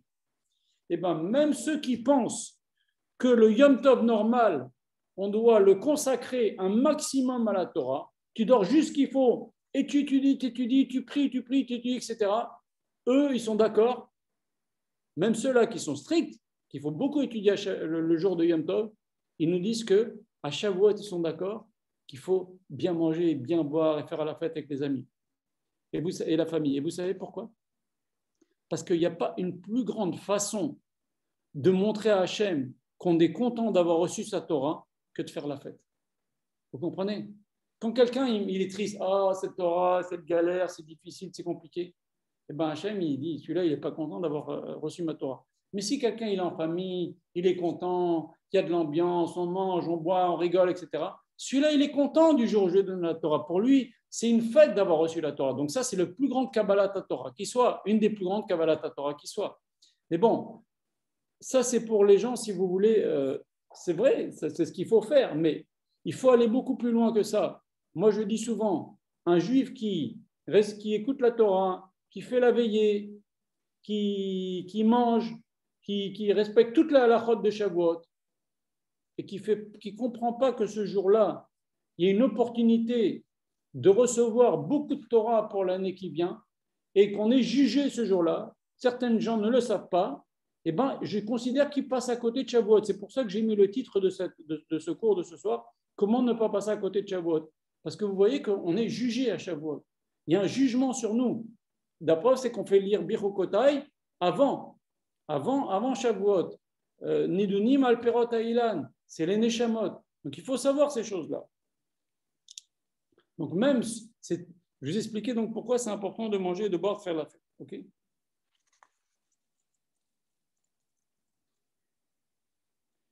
Le Rambam, il dit quelque chose d'incroyable. Et ça, c'est des choses qu'on apprend beaucoup avant Kippour. Regardez ce que dit le Rambam. Il dit que, je vous le dis en résumé, ce n'est pas peine que je vous lise dans le texte. Il nous dit comme ça. Comment un homme, il peut savoir s'il a fait vraiment tchouva?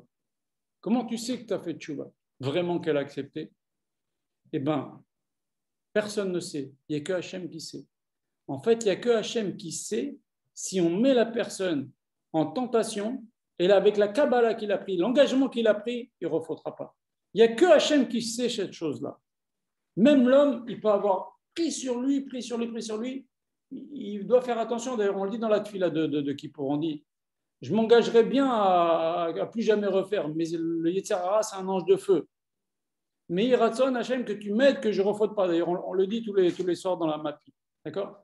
Donc, mais Hachem, il y a une ékouda où l'homme, il a tellement regretté ce qu'il a fait de mal, que Hachem, il dit, alors là, lui, moi, je sais que je peux lui donner une épreuve, il ne retombera pas.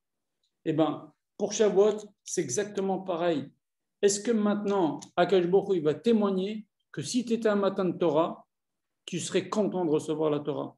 Est-ce que si tu étais un matin de Torah, tu aurais dit Naaseh Venishma? C'est ça le jour du jugement. Comme à Rosh Hashanah, Hachem, il témoigne, lui, il a fait tchouva. Lui, je sais qu'il a fait tchouva, il ne retombera pas.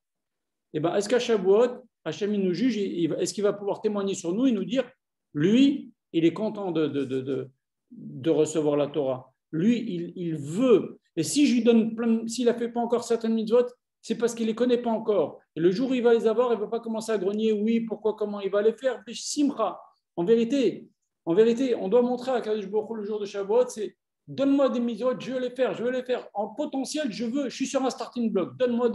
C'est ça l'attitude du juge à Shavuot. Et bien sûr, pour arriver à ça, il faut number one. C'est pour ça quand il y a tout ce travail pendant le mois de Homer, c'est le travail sur les midot. S'il n'y a pas de midot, il n'y a pas de Torah.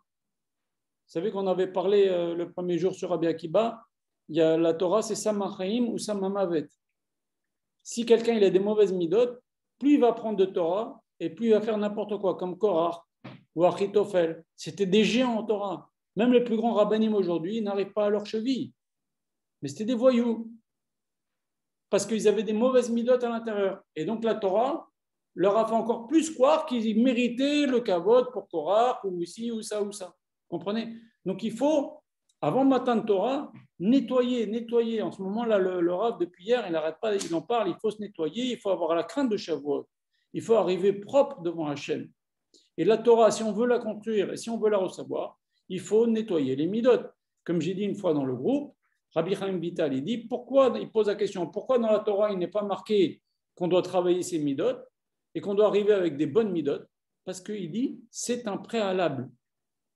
C'est un préalable. Pourquoi il est marqué dans la Torah? Il n'y a pas marqué dans la Torah, tu vivras, et ben tu feras les midot. C'est évident, tu peux pas faire les midot si tu n'es pas vivant, ben pareil. Tu ne peux pas te demander dans la Torah, tu dois avoir des bonnes midot parce que c'est évident.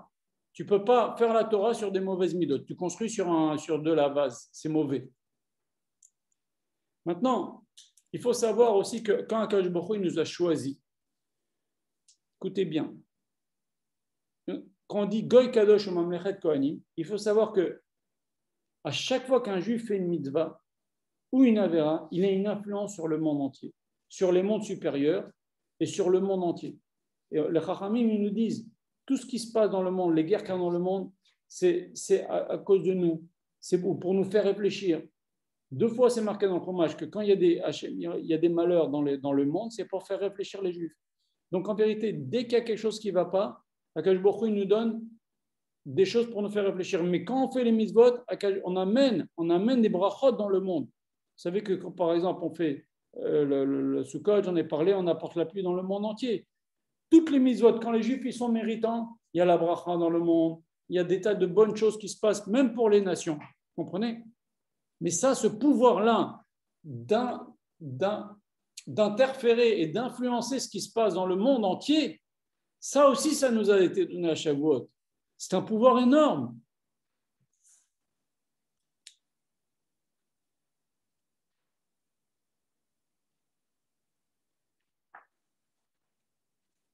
Encore une chose, le Ramchal, que j'aime beaucoup citer, ce Ramchal, je l'ai cité plusieurs fois, il nous dit comme ça, dans le livre d'Erech Hashem, Perek Zain, Ot Vav, il nous dit, j'aime beaucoup, Kol, Tikkun, Shenitkan, toute chose qui s'est passée, et comme elles se sont passées, Veor Gadol, et les lumières qu'Akadosh Baruch Hu il a envoyées, Bisman Minazmanim, pendant toute l'histoire juive, la sortie d'Égypte, le désert, Matan Torah, Beshut Tekufat Azman, quand elle revient cette période-là, la période de Pessah, la période de Shavuot, etc., où Akadosh Baruch Hu, Yair Alenu, il nous envoie la même lumière, Meinaor Arishon, du même niveau que la première lumière.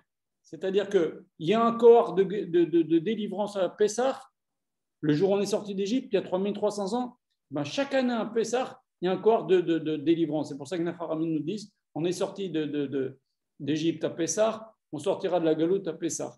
Vous comprenez, cette chose-là qui s'est passée, elle est fixée maintenant dans le calendrier. Et nous, on avance dans le calendrier et on va retomber dessus. On va retomber sur un cohort de Netinat Torah dans quelques jours, le jour de Shavuot. Ça va revenir.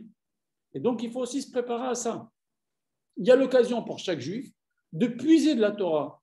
Parce que quand Hachem il va nous juger, il ne va pas nous dire « Ah, il est gentil, il est méchant ». Il va aussi décider, il a bien fait ou il a mal fait. Hachem, il va voir. Celui-là, il aime la Torah, je vais lui donner l'occasion d'apprendre.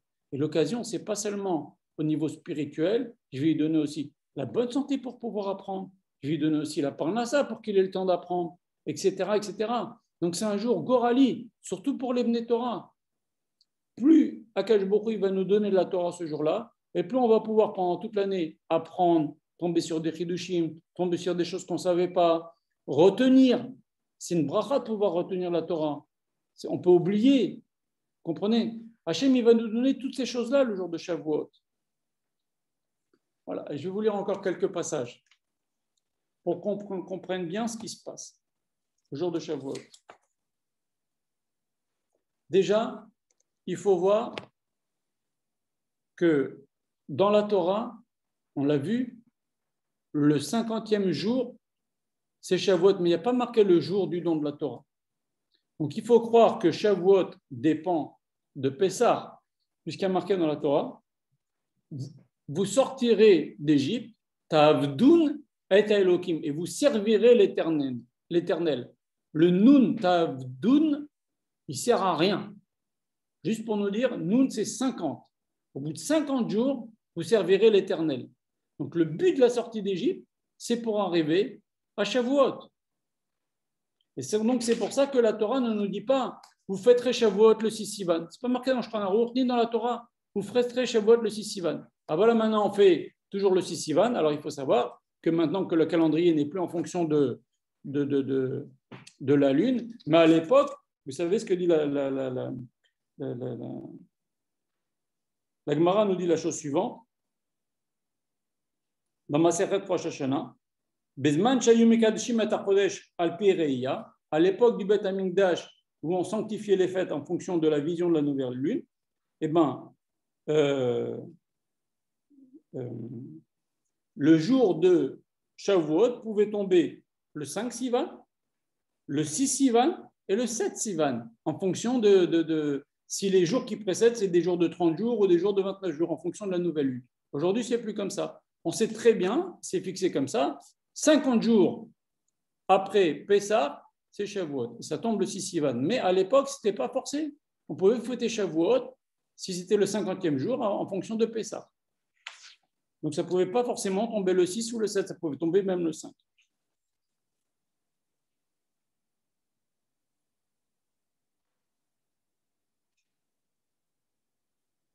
Et donc, on peut se demander à quoi ça sert de faire Yom Tov Sheni. Le Rambam, il dit à quoi ça sert. Il dit qu'on est obligé quand même de faire Yom Tov Sheni de Shavuot.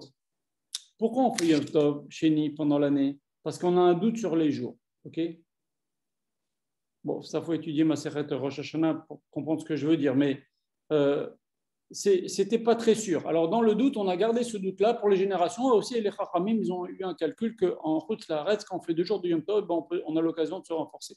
Mais maintenant, il n'y a pas de sens de faire Yom Tov Sheni à Shavuot. Pourquoi? Parce qu'il n'y a pas de doute sur Shavuot. Tu sais quand c'est Pessah, tu sais forcément quand c'est Shavuot. n'as pas de doute, c'est 50 jours. Le Rambam, il dit, quand même, les Chachamim, ils ont dit qu'on fait à Shavuot, on fait en Chutz La'aretz 2 jours, simplement pour ne pas faire de différence avec les autres Yom Tov. Ça, vous ne le saviez pas, mais c'est extraordinaire. Hein.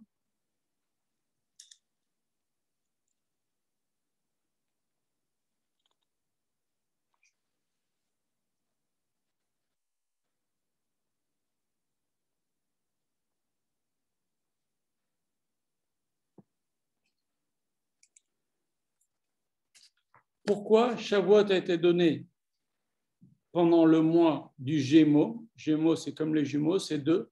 Parce qu'on a reçu 2 choses. On a reçu Torah chez Birtav, Torah chez BLP. Vous savez que quand les Juifs ils ont dit Naaseh Venishma, la fameuse question, il faut quand même le dire, peut-être qu'il y a des gens qui ne le savent pas. Les Juifs ils ont dit Naaseh Venishma. On veut faire la Torah. Akadosh Baruch Hu, qu'est-ce qu'il fait? Il prend la montagne, Betartit Ahar, c'est un des versets. Il a mis la montagne du mont Sinaï sur leur tête. Il leur a dit, vous acceptez la Torah maintenant? Oui ou non? Ou sinon, vous allez mourir.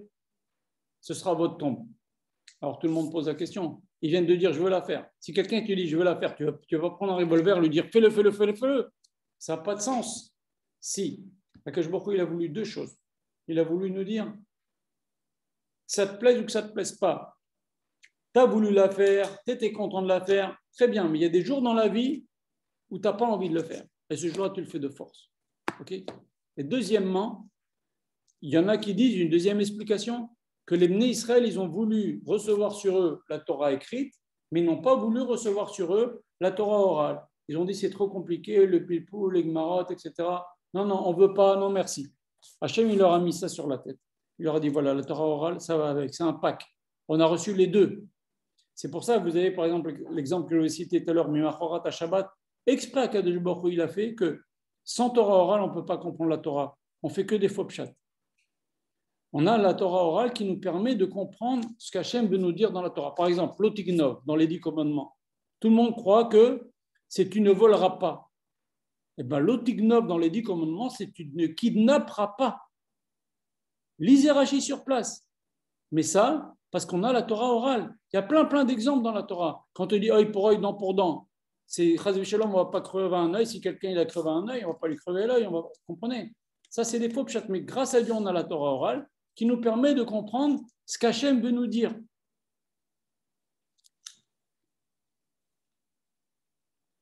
Donc, les Juifs, Hachem, il leur a forcé à recevoir la Torah orale parce que c'était la condition sine qua non pour ne pas se faire piquer la Torah par les goïms, qui ne la comprennent pas, et il n'y a que nous qui connaissons les clés de la Torah. Comment l'expliquer, comment faire la dracha, les midot chez Torah nidrashet bahem. Et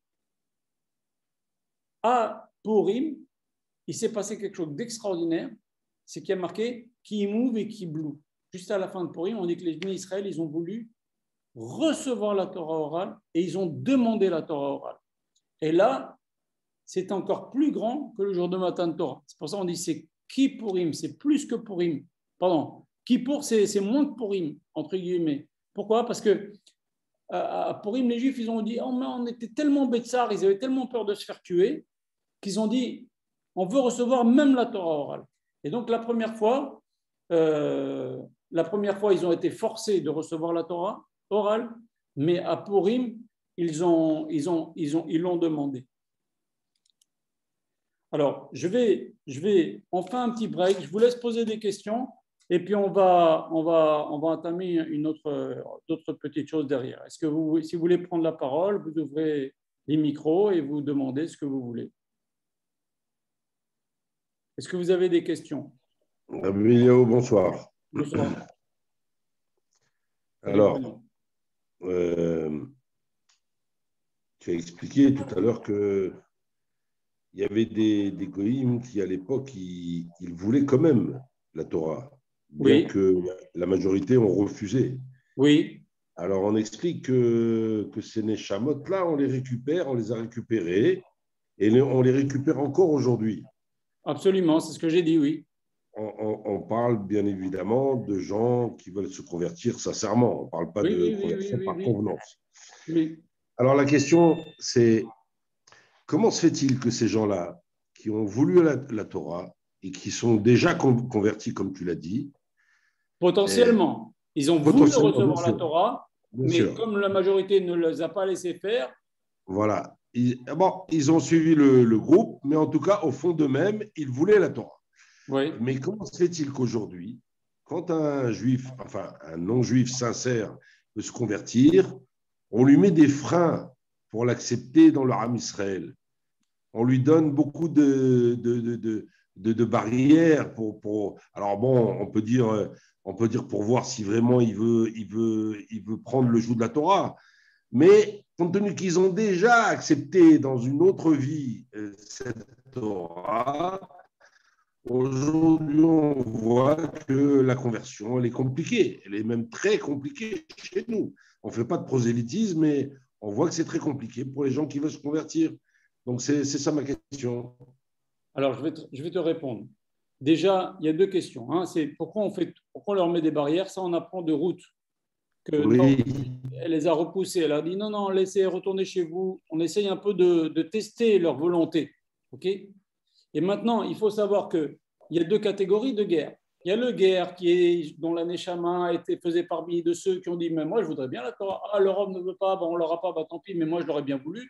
Si c'est tenait qu'à moi, je l'aurais fait. Ça, c'est le vrai guerre. Et celui-là, de toute oui. façon, si on le repousse un peu, il va dire non, non, non, je veux, je veux, je veux, je veux, je veux. Mais il y a aussi des guerres qui sont là parce qu'ils veulent se marier, parce que les Juifs, ils sont au top, ou si vous savez qu'à l'époque David Ameller, on ne recevait pas les guérims. Parce que quand les Juifs sont au top, il y a beaucoup de goïms qui veulent se convertir. Donc en fait, on est en train de tester quel genre de guerre que c'est. Est-ce que c'est une guerre Mmh. sincère, comme ceux-là dont on a parlé, ou c'est un type qui est là opportuniste? D'accord. Donc, ça permet de distinguer le vrai guerre du faux, en quelque Absolument, sorte. absolument, Voilà. absolument. Bien qu'on voit qu'aujourd'hui, il y a quand même des coulottes qui sont faites pour justement sauver le conjoint qui serait juif avant même qu'il soit converti. Il y a des coulottes qui sont faites pour justement éviter de perdre un juif. On accepte justement quelqu'un qui se convertirait par convenance. Et là, ça démontre des choses un Ça peu. dépend, Voilà, il y a des c'est. culottes. Ça dépend. Si tu vas chez les orthodoxes, il n'y a pas tellement de culottes. Mais enfin bon, ce n'est pas le sujet. Est-ce que vous avez des sujets sur Shavuot? Excuse-moi, Bruno. Vous avez des sujets sur Oh, mais Shavuot? je t'en prie. Ouais. Des questions sur Shavuot? Bon, alors, Pourquoi les femmes ne sont pas obligées d'assister aux 10 commandements? parce que madame, une femme, elle peut toute sa vie ne jamais aller à la synagogue, elle est obligée de rien. Lorsque la communauté juive était au mont Sinaï, est-ce qu'il y avait les femmes présentes? Bien sûr, madame, il y avait un côté du mont Sinaï avec des hommes, un côté du mont Sinaï, il y avait des femmes. Mais les femmes, elles sont Torah d'aller à la synagogue, elles sont Torah de beaucoup de choses dans la tfila. Elles sont Torah de, par exemple, de prendre le lula, d'écouter le chauffard. Une femme qui n'écoute pas le chauffard toute sa vie, elle ne fait rien de mal. Vous comprenez? Donc une femme, elle n'a pas aucune du tout cette obligation-là. Maintenant, si elle y va, c'est bien. C'est comme une femme qui D'accord, écoute le chauffard. Ben, si elle y va, c'est bien, sans bracha. Une femme qui s'est fait la tfila, ben, il y a certaines choses, elle n'est pas obligée. Vous comprenez? d'accord, d'accord, d'accord. Très bien, merci. Je vous en prie, madame. Avec plaisir. Est-ce qu'il y a d'autres questions?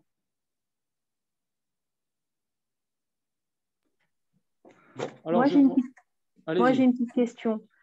J'ai pas compris très bien pourquoi le jour de Shavuot, le lechem, c'est du chametz. À moi, j'ai mal compris. Quel rapport? Je vous explique avec plaisir. Pourquoi Hachem il a voulu que le seul pain qu'on apporte au Beth Amikdash, Chametz, c'est le jour de Shavuot, pour nous donner un message, pour nous dire, le Chametz, tu sais, à Pessah, le Chametz, tu as bien dit que le Chametz, c'est le Yetzer Hara, on va le chasser, on va l'éliminer, même pas un micro, etc. Mais maintenant, après tout le travail du Homer, tu as travaillé sur toi, et tu reçois la Torah, à ce moment-là, toi, juif ou juif, tu vas avoir le pouvoir de maîtriser le Yetzer Hara. Donc, tu peux manger même du Hametz. C'est pour ça que le seul pain de toute l'année qu'on apporte qui est Hametz, c'est le jour de Shavuot, pour nous montrer cette chose-là. Maintenant, tu peux dominer le Yetzer Hara grâce à la Torah. Et sans Torah, c'est simple. Celui, Rav Pinto, il répète souvent, celui qui croit que sans Torah, il va pouvoir dominer le Yetzer Hara, il va se faire avoir, il va le payer très cher dans sa vie. Parce que c'est faux. Si les Chachamim nous ont dit, sans Torah, on n'arrive pas à gagner le Yetzer Hara, c'est que sans Torah, on n'arrive pas à gagner le Yetzer Hara. Et celui qui veut s'amuser à essayer de gagner le Yetzer Hara sans Torah, il va se faire fracasser, un jour ou l'autre. J'ai répondu à votre question? Oui, très bien, Rabbi. Très bien. Est-ce qu'il y a d'autres questions? Il n'y a pas d'autres questions? Alors, je vais continuer. D'accord? Encore des petites choses encore à vous dire. OK.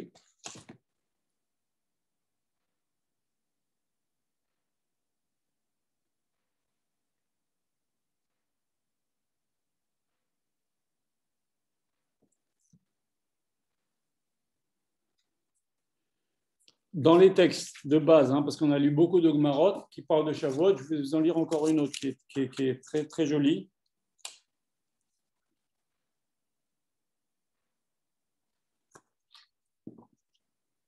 Qui nous dit que dans tous les korban, note qu'on apporte pendant les fêtes, on dit Seir Khatat, une chèvre Khatat qui vient réparer une faute. Et dans Shavuot, on ne dit pas Khatat, qui vient réparer une faute. Alors les Chachamim ont rebondi dessus. Ils ont dit, comment ça se fait? Qu'est-ce qui change Manishtana, le korban de Shavuot, par rapport au korbanot de toutes les fêtes? Et la Gemara nous dit comme ça, si vous écoutez la Torah le jour de Shavuot, vous écoutez les 10 commandements, je vous enlève toutes vos fautes. Non seulement je vous enlève toutes vos fautes, mais c'est comme si vous participez à Maaseh Bereshit, à la fin. En fait, comme on a dit, le jour de Matan Torah, c'est Yom HaShishi, c'est le jour où la Torah, le monde a été stabilisé.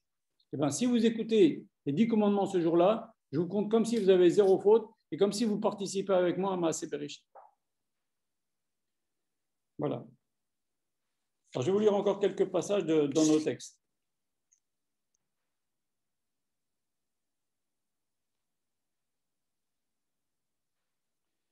Savez-vous, ça n'a pas tellement un rapport avec Shavuot, mais quand même c'est joli. Savez-vous que si vous prenez la première lettre tête de la Torah, vous comptez 50 lettres, il y a un Vav. Vous comptez 50 lettres, il y a un Resh. Vous comptez 50 lettres, il y a un He, ça fait Torah, toutes les 50 lettres, comme les 50 jours de Shavuot, avant Shavuot. Et après le He, vous comptez 50 lettres, il y a un Tav. Et encore 50 lettres, il y a un Vav. Comme ça, tout le Sefer Bereshit, tout le Sefer Shemot. Il y a Torah, toutes les 50 lettres, les lettres du mot Torah. Vous vous rendez compte? Ça, c'est des trucs qu'ils ont trouvés avec les, vous savez, les ordinateurs, là, les codes dans la Torah. C'est extraordinaire quand même. Alors, donc maintenant, on va parler du cœur de ce que je voulais vous parler aujourd'hui, c'est que c'est Yom Hadin à la Torah Shavuot. C'est le jour où on est jugé et c'est le jour où on va faire Kabbalat Torah chaque année. Alors regardez ce que nous disent nos Chachamim. Ils nous disent, c'est un jour de jugement, comme c'est marqué, que de même qu'à Rosh Hashanah, Akadosh Baruch Hu, il a voulu juger la conduite de l'homme, c'était tout de suite après la création de l'homme, etc. Le jour où Adam a fauté, il a été jugé, il s'en est sorti, Hachem ne l'a pas tué tout de suite. Ça, c'est Rosh Hashanah. Chaque année à Rosh Hashanah, ça revient. Pareil, le jour de Matan Torah, Ken Ratsa Beyam Matan Torah Tenu, Shiomora al Chidush Haolam. Akadosh Baruch Hu, il a voulu aussi, le jour de Matan Torah, c'est aussi, ça fait partie du Chidush Haolam. On a dit Yom HaShishi, le jour de Matan Torah, le monde a été renforcé. Akadosh Baruch Hu a voulu la Shgiya, surveiller, Belidrosh, un peu enquêter, Al-Maaseh Haolam, sur ce que se fait sur terre, Velidono, et le juger, Al-Pirot Ha'ilan, sur les fruits de l'arbre. Et qu'est-ce qu'on a dit tout à l'heure? On a dit Pirot Ha'ilan, c'est les Neshamot.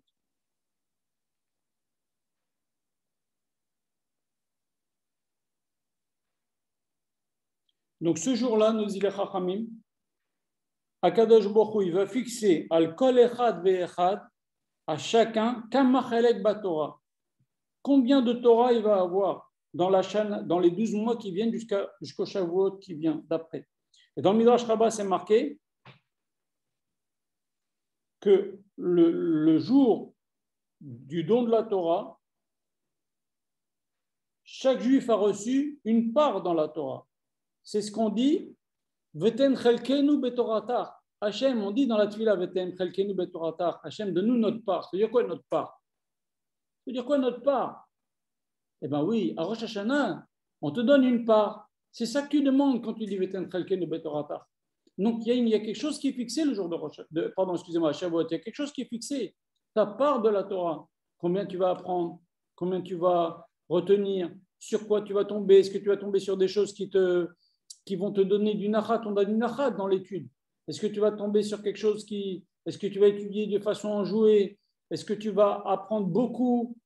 Et c'est ça qu'on veut. Vous savez que j'ai dit cette semaine dans le groupe, le Baal Shem Tov a dit qu'on lui a appris Mina Shamaim que pourquoi la Géoula n'est pas encore arrivée? Parce que on ne fait pas avec assez de kavana le passage de Avat Olam Aftanu, Chem la Gedola Malta Alenu, Ten Belu Binu Bina, Hashem donne-nous la Bina, la Vin, la Skill, l'Ishmod, la Mel, l'Ishmor et la Sot, Akash Baruch Hu, donne-nous l'intelligence et pour comprendre, pour faire, éclaire nos yeux dans ta Torah, attache notre cœur dans tes mitzvot, pour craindre et pour aimer, pour te craindre et pour t'aimer. C'est ce qu'on dit chaque matin avant le schéma. Et si on avait la kavana dans ce passage-là, eh bien, Mashiach serait déjà arrivé. Soit dit en passant, vous savez que Birkat HaTorah, c'est une des deux seules Birkat qui soit de la Torah, et Birkat Hamazon et Birkat HaTorah. Et si quelqu'un, il se trouve dans le schéma Israël, juste avant de faire schéma Israël, avant de se dire ce passage-là, il n'a pas fait Birkat HaTorah, s'il est très mitkaven dans Avat Olam, il peut être yotse de Birkat HaTorah en disant le passage Avat Olam. Il n'a pas besoin de refaire Birkat HaTorah. Donc c'est un passage très important. Les Rabbi Menachem Mendel Miriminov, il disait qu'est-ce qu'ils ont fait les Juifs pour recevoir pendant ces 6 jours-là? Ils sont trempés au mikvé, ils se sont préparés, ils se sont séparés les hommes et les femmes.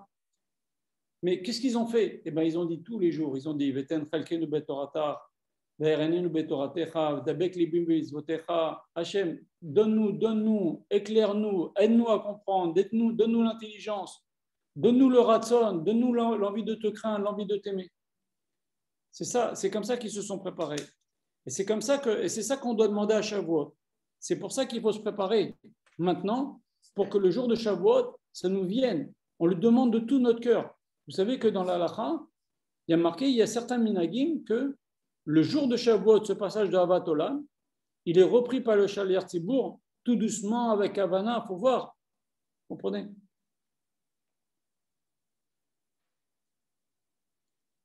Donc, ce jour-là, Akadosh Baruch Hu, il va décider combien de Torah on va recevoir, combien de Chidushé Torah on va pouvoir faire. Donc, pour quelqu'un qui aime la Torah et qui aime étudier, c'est un jour pas moins important que Rosh Hashanah. Et c'est pour ça qu'on dit, regardez comme ça ressemble à Rosh Hashanah. Qu'est-ce qu'on fait le soir de Rosh Hashanah? On fait le Seder, et on prend comment ça s'appelle? On prend les grains de sésame, on prend la pomme dans le miel. Tout ça, c'est des simanim. Et bien, les Chachamim nous ont dit que celui qui trouve un chidouche le jour de Shavuot, et ben, c'est un siman top pour lui. Parce qu'on est à Rosh Hashanah ou on est à Shavuot. C'est comme Rosh Hashanah. Si tu trouves un chidouche ce jour-là, c'est que tu vas avoir une bonne part Bezrat Hashem. C'est des choses qu'à Rosh Hashanah, il faut demander toutes ces choses-là pour Bezrat Hashem mériter beaucoup. Je vous lis encore un passage qui est marqué dans le Sefer Etzraïm.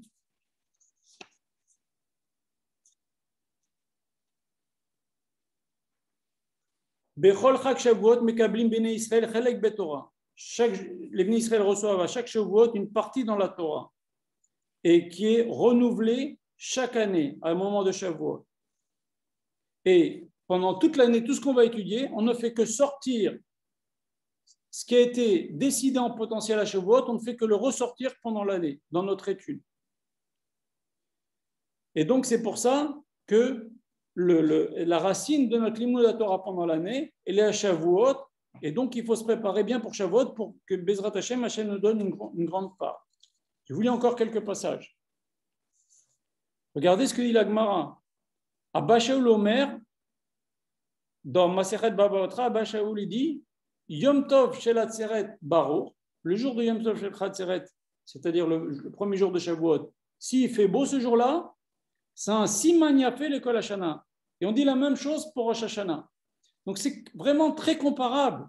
La Gemara a dit pareil pour le jour de Rosh Hashanah. Comme ça va être Rosh Hashanah, c'est un reflet de comment va être l'année. Et alors, qu'est-ce que ça nous change qu'il fasse beau? Eh bien, ça veut nous dire que s'il fait beau à Shavuot, tu auras les conditions pour bien étudier la Torah. S'il fait trop chaud, s'il fait trop froid, on n'étudie pas bien. Tu auras les bonnes conditions pour étudier la Torah. Tu auras une aide. C'est pour ça qu'on te dit c'est un bon signe.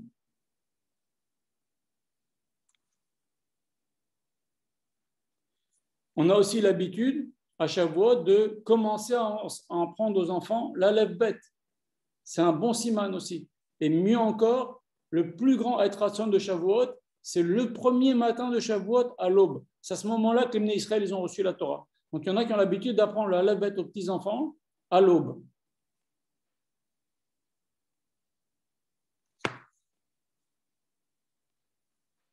Et je vous lis encore un ou deux petits passages dans Mirtam Eliyahu. Écoutez bien ce qu'il dit.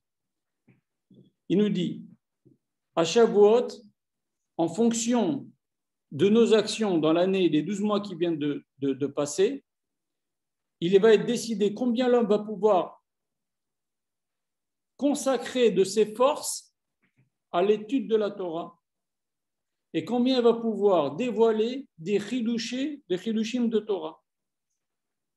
Et on va aussi regarder ce jour-là, c'est comme Rosh Hashanah.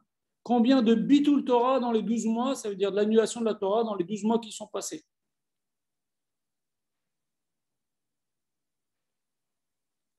Et donc, regardez ce que dit Rav Dessler. Nos chachamim nous ont réveillés pour nous dire combien pour un ben Torah qui comprend et qui sait que le principal de sa vie, c'est la Torah, comme on dit, Kiem Chayenu, c'est notre vie, c'est marqué dans la Torah, et que tout celui qui quitte la Torah, c'est comme si c'est quelqu'un qui quitte la vie, il vit une vie transparente, pour lui, pour un ben Torah, Chag Shavuot, c'est Yom Adin encore plus important que Rosh Hashanah, puisque lui, toutes ses sheifot, c'est d'apprendre, de connaître, de s'approcher d'Hachem, de connaître les voies d'Hachem, de donner du nachat à Hachem. Le jour de Shavuot, c'est un jour encore plus important parce que c'est ce jour-là de savoir qu'Hachem il va décider combien tu peux faire descendre, combien tu peux avoir en potentiel. Vous savez, Rosh Hashanah, c'est pareil. Un jour, il y a quelqu'un, il est venu chez le Chafetz Chaim, il lui dit Rav, faites-nous une bracha pour la Parnassa. Le Chafetz Chaim, il lui dit Iratson, qu'Hachem il te donne tout ce qu'elle a décidé pour toi, Rosh Hashanah. Donc après, il faut faire sortir le potentiel qui a été décidé à Rosh Hashanah, en bracha, en Parnassa, en santé, en tout. Pareil, il faut faire sortir le potentiel qu'Hachem va nous donner à Shavuot pendant l'année, pendant l'étude. Mais ce potentiel, il faut déjà qu'il soit gros. S'il n'est pas gros, tu pourras étudier jusqu'à demain, tu n'auras pas d'aide, ce ne sera pas super.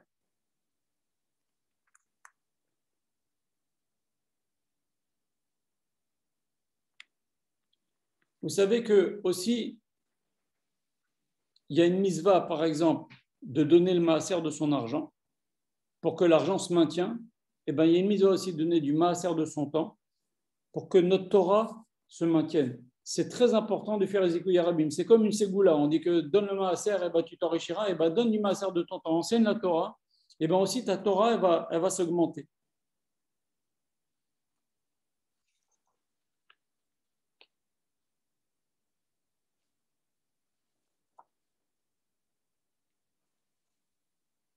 Il y a aussi une chose extraordinaire. Et ça, le Rav en a parlé cette semaine. Il a dit la chose suivante. Moshe Rabbeinu, il a vu que les Bnei Israël, Hachem voulait donner la Torah le 6 Sivan. Moshe Rabbeinu a dit à Hachem, non, le 7 Sivan, ils ne sont pas prêts. Le monde attend depuis Bereshit ce jour-là, Yom HaShishi, le 6 Sivan. Hachem, il attend. Et Moshe Rabbeinu, il vient, il dit non, non, ils ne sont pas prêts, je vais donner le 7. Et Hachem, il a accepté. De quelle force il a eu Moshe Rabbeinu pour faire une chose pareille, pour décaler, pour faire un bitul Torah dans le monde entier, parce que pendant un jour, les Juifs, ils auraient déjà reçu la Torah, le Sivan. Pendant un jour, ils vont faire la Torah. Comment il a eu cette force-là? Alors, il y a marqué Bimshach Yovel. Pendant Matan Torah, il y a un chauffard qui allait de plus en plus fort. Rachid dit, normalement, quelqu'un qui sonne au chauffard, eh ben, il va de moins en moins fort, il a de moins en moins de force. Là, ça allait de plus en plus fort, de plus en plus fort. Et c'est quoi ce chauffard? Le Chachamim nous dit, quand Abraham Avinu, il a fait la Keda de Yitzhak, et finalement, il a pris à la place un bélier, la corne de gauche, elle a servi pour faire justement ce son-là. Hachem a sonné dans le chauffard, et ce chauffard-là, qui est de plus en plus fort au moment de Matan Torah. Et l'autre corne, la corne de droite, qui est encore plus forte, la droite est toujours plus forte que la gauche, elle va servir, c'est chauffard gadol, lecherotenu. C'est le chauffard qu'on va entendre avant que Mashiach vienne. Alors, quel rapport avec le 7e jour que Moshe Rabbeinu, d'où il a eu la force? Et Hachem, il lui dit d'accord. C'est-à-dire qu'Hachem, il a montré pour les générations que les Talmidei Chachamim, ils ont une force sur la Torah. Par exemple, si les Chachamim ils décident, on ne peut pas prendre le Lulav par exemple, cette année, je crois que c'est cette année, ou l'année dernière, vous savez que la Mitzvah de Lulav, c'est le premier jour, Mina Torah. Les autres jours, c'est Rabbi Yochanan ben Zakkai qui l'a institué pour qu'on ne l'oublie pas. Mais Mina Torah, la Mitzvah de Souka, de Lulav, c'est le premier jour. Et les Chachamim nous ont dit, si le premier jour tombe Shabbat, tu ne prends pas le Lulav. Tu te contenteras des autres jours qui sont de Rabbanan. Mais la Mitzvah d'Oraïta, tu ne la fais pas, pour pas qu'on porte. Pareil, le chauffard, c'est quand même très important. Quand on sonne du chauffard, c'est Mebalbel le Satan. Ça veut dire ça l'embrouille le Satan. Donc c'est quand même quelque chose d'important. Le jour du jugement, Hachem il va passer du trône de rigueur au trône de clémence. Les Chachamim ils viennent et nous disent non, c'est Shabbat, pas de chauffard. Donc Moshe Rabbeinu, Akash Baruch Hu, il a dit ok, je donne la force aux Chachamim d'avoir une force sur la Torah. Les Chachamim ne peuvent pas venir manger du cochon ou de choses, mais ils peuvent nous dire pour protéger la Torah, faire des xérotes pour que même la Torah d'Hachem, on ne la fait pas. Par exemple, il y a marqué dans la Gemara, qui tovim de decham yain, on dit dans Shir HaShirim, Hachem il préfère ses chéris, qui sont les Chachamim, plus que Aïn, le vin de la Torah. Les Chachamim ont un pouvoir de venir et contre la Torah. C'est-à-dire la Torah nous a dit, par exemple, l'exemple que je vous ai cité, les deux exemples que je citais tout à l'heure. Alors Moshe Rabbeinu maintenant, d'où il a eu ça? Il a vu pourtant que Hachem, il a voulu faire la même chose. Il a sonné du chauffard pour être mis balbel le Satan, comme à Rosh Hashanah. Il y avait des accusateurs, les anges, ils ne voulaient pas, le Yetzirah, ils ne voulaient pas qu'on ait la Torah. Hachem, il a sonné du chauffard. Et quel chauffard? Le chauffard de Yitzhak, du Corban qui a remplacé Yitzhak. Alors regardez la force du Rav. Qu'est-ce qu'il dit? Il dit que quelle était la première mitzvah de Rabbanan de l'histoire? Toute sa vie avant Avinu, il a lutté contre le sacrifice des enfants. C'était une pratique courante, c'était une pratique idolâtre. Toute sa vie. Hachem, il vient, il lui dit, tu vas sacrifier ton fils. Alors que lui, il s'est battu toute sa vie contre ça. C'est quand même une épreuve, elle est énorme. Bon, alors, Abraham Avinu, quand même, il a entendu d'Hachem. Donc, entre guillemets, il n'y a pas de doute. C'est Hachem qui lui a dit. Mais Yitzhak, quel est le premier qui a une mitzvah de Rabbanan? Et quelle mitzvah de se laisser sacrifier? C'est Yitzhak. Un Rav, il lui dit, tu dois faire ça. Tu dois te laisser tuer. Donc, cette corne-là qui remplace le sacrifice de Isaac, qui est venu à la place, ça symbolise la force des mitzvot de Rabbanan, qui peuvent annuler même une chose, la volonté d'Hachem. Pas pour faire d'Averot, mais pour repousser des mitzvot pour protéger la Torah. Et donc, Moshe Rabbeinu, il a entendu le chauffard, il a dit, moi, j'ai la force de ce chauffard-là, de Yitzhak, qui est le premier à avoir entendu une mitzvah de Rabbanan, moi, j'ai la force, comme les mitzvot de Rabbanan, de venir protéger la Torah. J'estime que les Bnei Israël ne sont pas prêts. Et donc, Hachem, s'il te plaît, tu repousses et tu donnes la Torah le 7 Sivan. Seulement, il faut savoir que ça s'est très mal passé derrière. C'est vrai que Moshe Rabbeinu, il avait un calcul, ne peut rien dire, mais ça s'est très mal passé derrière. Pourquoi? Parce que les 40 jours après, c'est tombé pile une période difficile du 7 Sivan du 17 Tammuz au 9 Av, c'est une période difficile. Et si Moshe Rabbeinu avait reçu la Torah le 6 Sivan, il serait descendu du mont Sinaï au bout de 40 jours, la veille du 17 Tammuz. Donc, ça ne se passe jamais bien quand on commence à... Voilà, c'est que par exemple, le veau d'or, c'est pareil aussi. Hachem ne voulait pas que Moshe Rabbeinu prenne le Erev Rav. Moshe Rabbeinu, il a pris le Erev Rav. Finalement, ça s'est très, très mal passé. C'est eux qui ont fait le veau d'or. Voilà. Une petite seconde. Hein. Je vais juste vous lire encore quelques passages.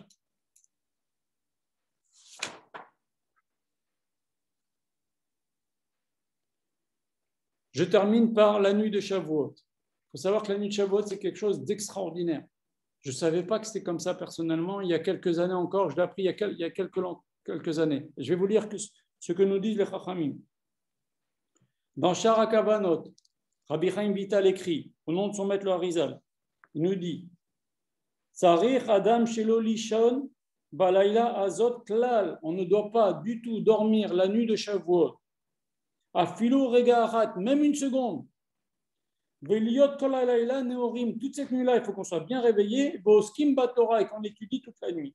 Veda, sache, qui Mishelo Yashan Balayla Azot, que celui qui ne dormira pas cette nuit-là, Klal, Afilo Rega Arat, même une petite seconde, Viyosek Batora comme Alayla, il va étudier la Torah toute la nuit. Lo Yafsik Besicha Betela, et il ne dira pas de paroles vaines, il ne va pas parler, rigoler, faire un break, prendre un café, parler de ci et de ça. Ok, tu veux prendre un café, parle pas, c'est nuit de Shavuot. Ok, parle pas de ci et de ça, de paroles vaines. Eh bien, qu'il sache, cette personne-là, Velo iralo shum nezek bashanaï, il n'aura aucun désagrément. Nezek, ce n'est pas seulement une perte d'argent, ça peut l'être, mais c'est aussi des désagréments, des choses désagréables qui arrivent dans la vie. Un homme qui étudie toute la nuit de Shavuot, qui ne dort pas du tout, qui ne dit pas des paroles de Chol, toute cette nuit-là, il est sûr pendant les 12 prochains mois d'être assez tranquille. Hachem lui donne des bonnes conditions pour pouvoir étudier la Torah. Quand même, ça vaut le coup. Qui peut dire, moi je suis sûr que de Shavuot à Shavuot, je vais passer relax, tranquille. Qui le sait? Eh bien, le Harizal, il nous le promet, si on fait bien la nuit de Shavuot. Et puis, mieux que ça, il dit le Harizal, il dit normalement, Vadaï lo yamut, c'est sûr qu'il ne peut pas mourir après avoir fait une chose pareille, après avoir étudié la nuit de Shavuot. Alors, qui va pouvoir dire, moi, une garantie pareille, j'en veux pas? C'est une garantie extraordinaire, ça vaut tous les sacrifices, ça vaut le coup de se fatiguer, d'étudier. Oh, c'est simple, il faut faire une sieste. Faire une sieste si vous arrivez, et puis bien étudier toute la nuit. Et là, l'année dernière, c'était dur parce qu'il n'y avait pas de veillée, c'était un peu chacun chez soi, et c'était très dur. Là, Bezrat Hashem, on va pouvoir. Et regardez maintenant le Ben Ishraï, il nous dit Il gaber kari lishev à la mishmar. Tu dois être fort comme un lion pour être sur tes gardes, benanim pekuchot, avec les yeux bien ouverts, sois attentif, litrot atashina, repousse le sommeil, veloin nemnem klal, il ne faut pas t'endormir, même pas un tout petit peu. Car le Harizal, achmir meod beinyan ashina, il était très très marmir au niveau du sommeil dans cette nuit-là. Et c'est encore plus important que la nuit de Shavuot. Et regardez encore maintenant ce que nous dit le Keter Shem Tov au niveau de la nuit de Shavuot, c'est-à-dire les airs meod bachar atikun shasebela Shavuot chez l'afsik beshecha betela. Il dit même plus que ça. Il dit jusqu'après le Baal Shem Tov, il a dit jusqu'après Moussa. Les Dvarim Betelim, c'est pas ça y est, on a fini la veillée, on commence à tefila, on peut parler un peu, rigoler un peu avant la tefila. Non, jusqu'après Moussa. Et mieux que ça, le Rav me l'a dit, mais c'est marqué dans le livre Baal Shem Tov, c'est au nom du Hari, je crois. Il dit, si quelqu'un au moment de Matan Torah, il écoute bien, et il pense à un nom, Mem, He, Shin, il aura beaucoup d'aide d'Hachem pour se rappeler, c'est comme le mot Moshe, mais les deux dernières lettres sont inversées pour vous rappeler. Il aura beaucoup d'aide, Bezrat Hachem, pendant l'année pour bien retenir la Torah. Laura vient en France cette semaine, Bezrat Hachem. Et donc, d'après ce que dit le Hari, on voit que celui qui, cette nuit-là, veille bien, eh ben, il a quand même une garantie, une assurance de vivre une belle année, Bezrat Hashem. Voilà. Et mieux que ça, il ne faut pas oublier que c'est non seulement Yom Hadin à la Torah, mais sans nos Chachamim, on n'a pas de Torah. Donc on peut dire à Kadosh Baruch Hu, donne-moi la Torah, mais donne-moi aussi mon Rav, que je puisse recevoir la Torah de lui. Et je termine.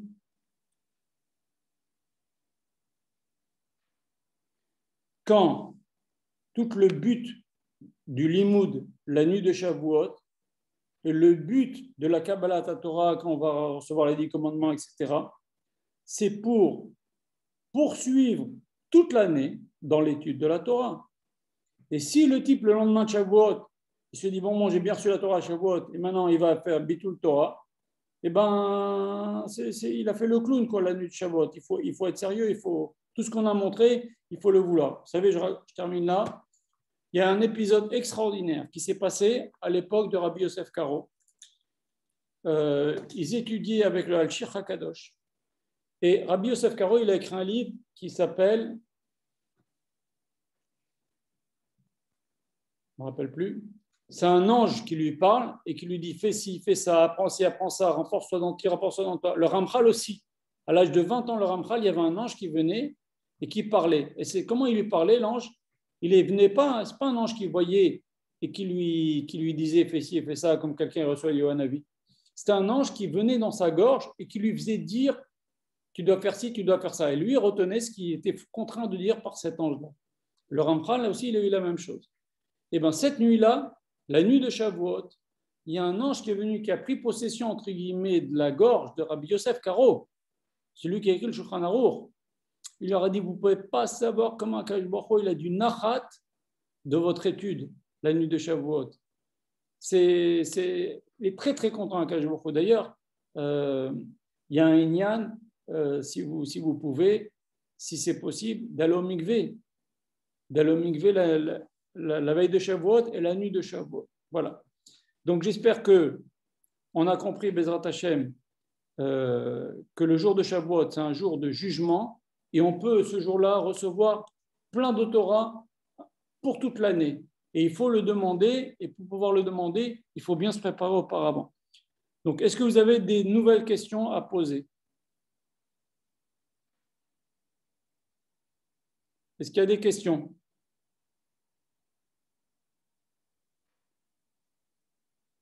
Il n'y a pas de questions? Alors, je vous souhaite Shavua Tov. Je vais mettre le cours Bezrat Hashem sur YouTube. N'hésitez pas à transmettre le cours autour de vous. N'oubliez pas à bien vous préparer pour Shavuot, Bezrat Hashem, qu'on mérite une grande part de Torah, si Dieu veut, qu'Hashem va décider pour nous à Shavuot. Shavua Tov. Merci d'avoir écouté ce cours. Shavua Tov, Chazak Ubaruch. Shavua Tov. Shavua Tov, Rav. Merci. Je vous en prie. Shavua Tov. Shavua Tov. Shavua Tov.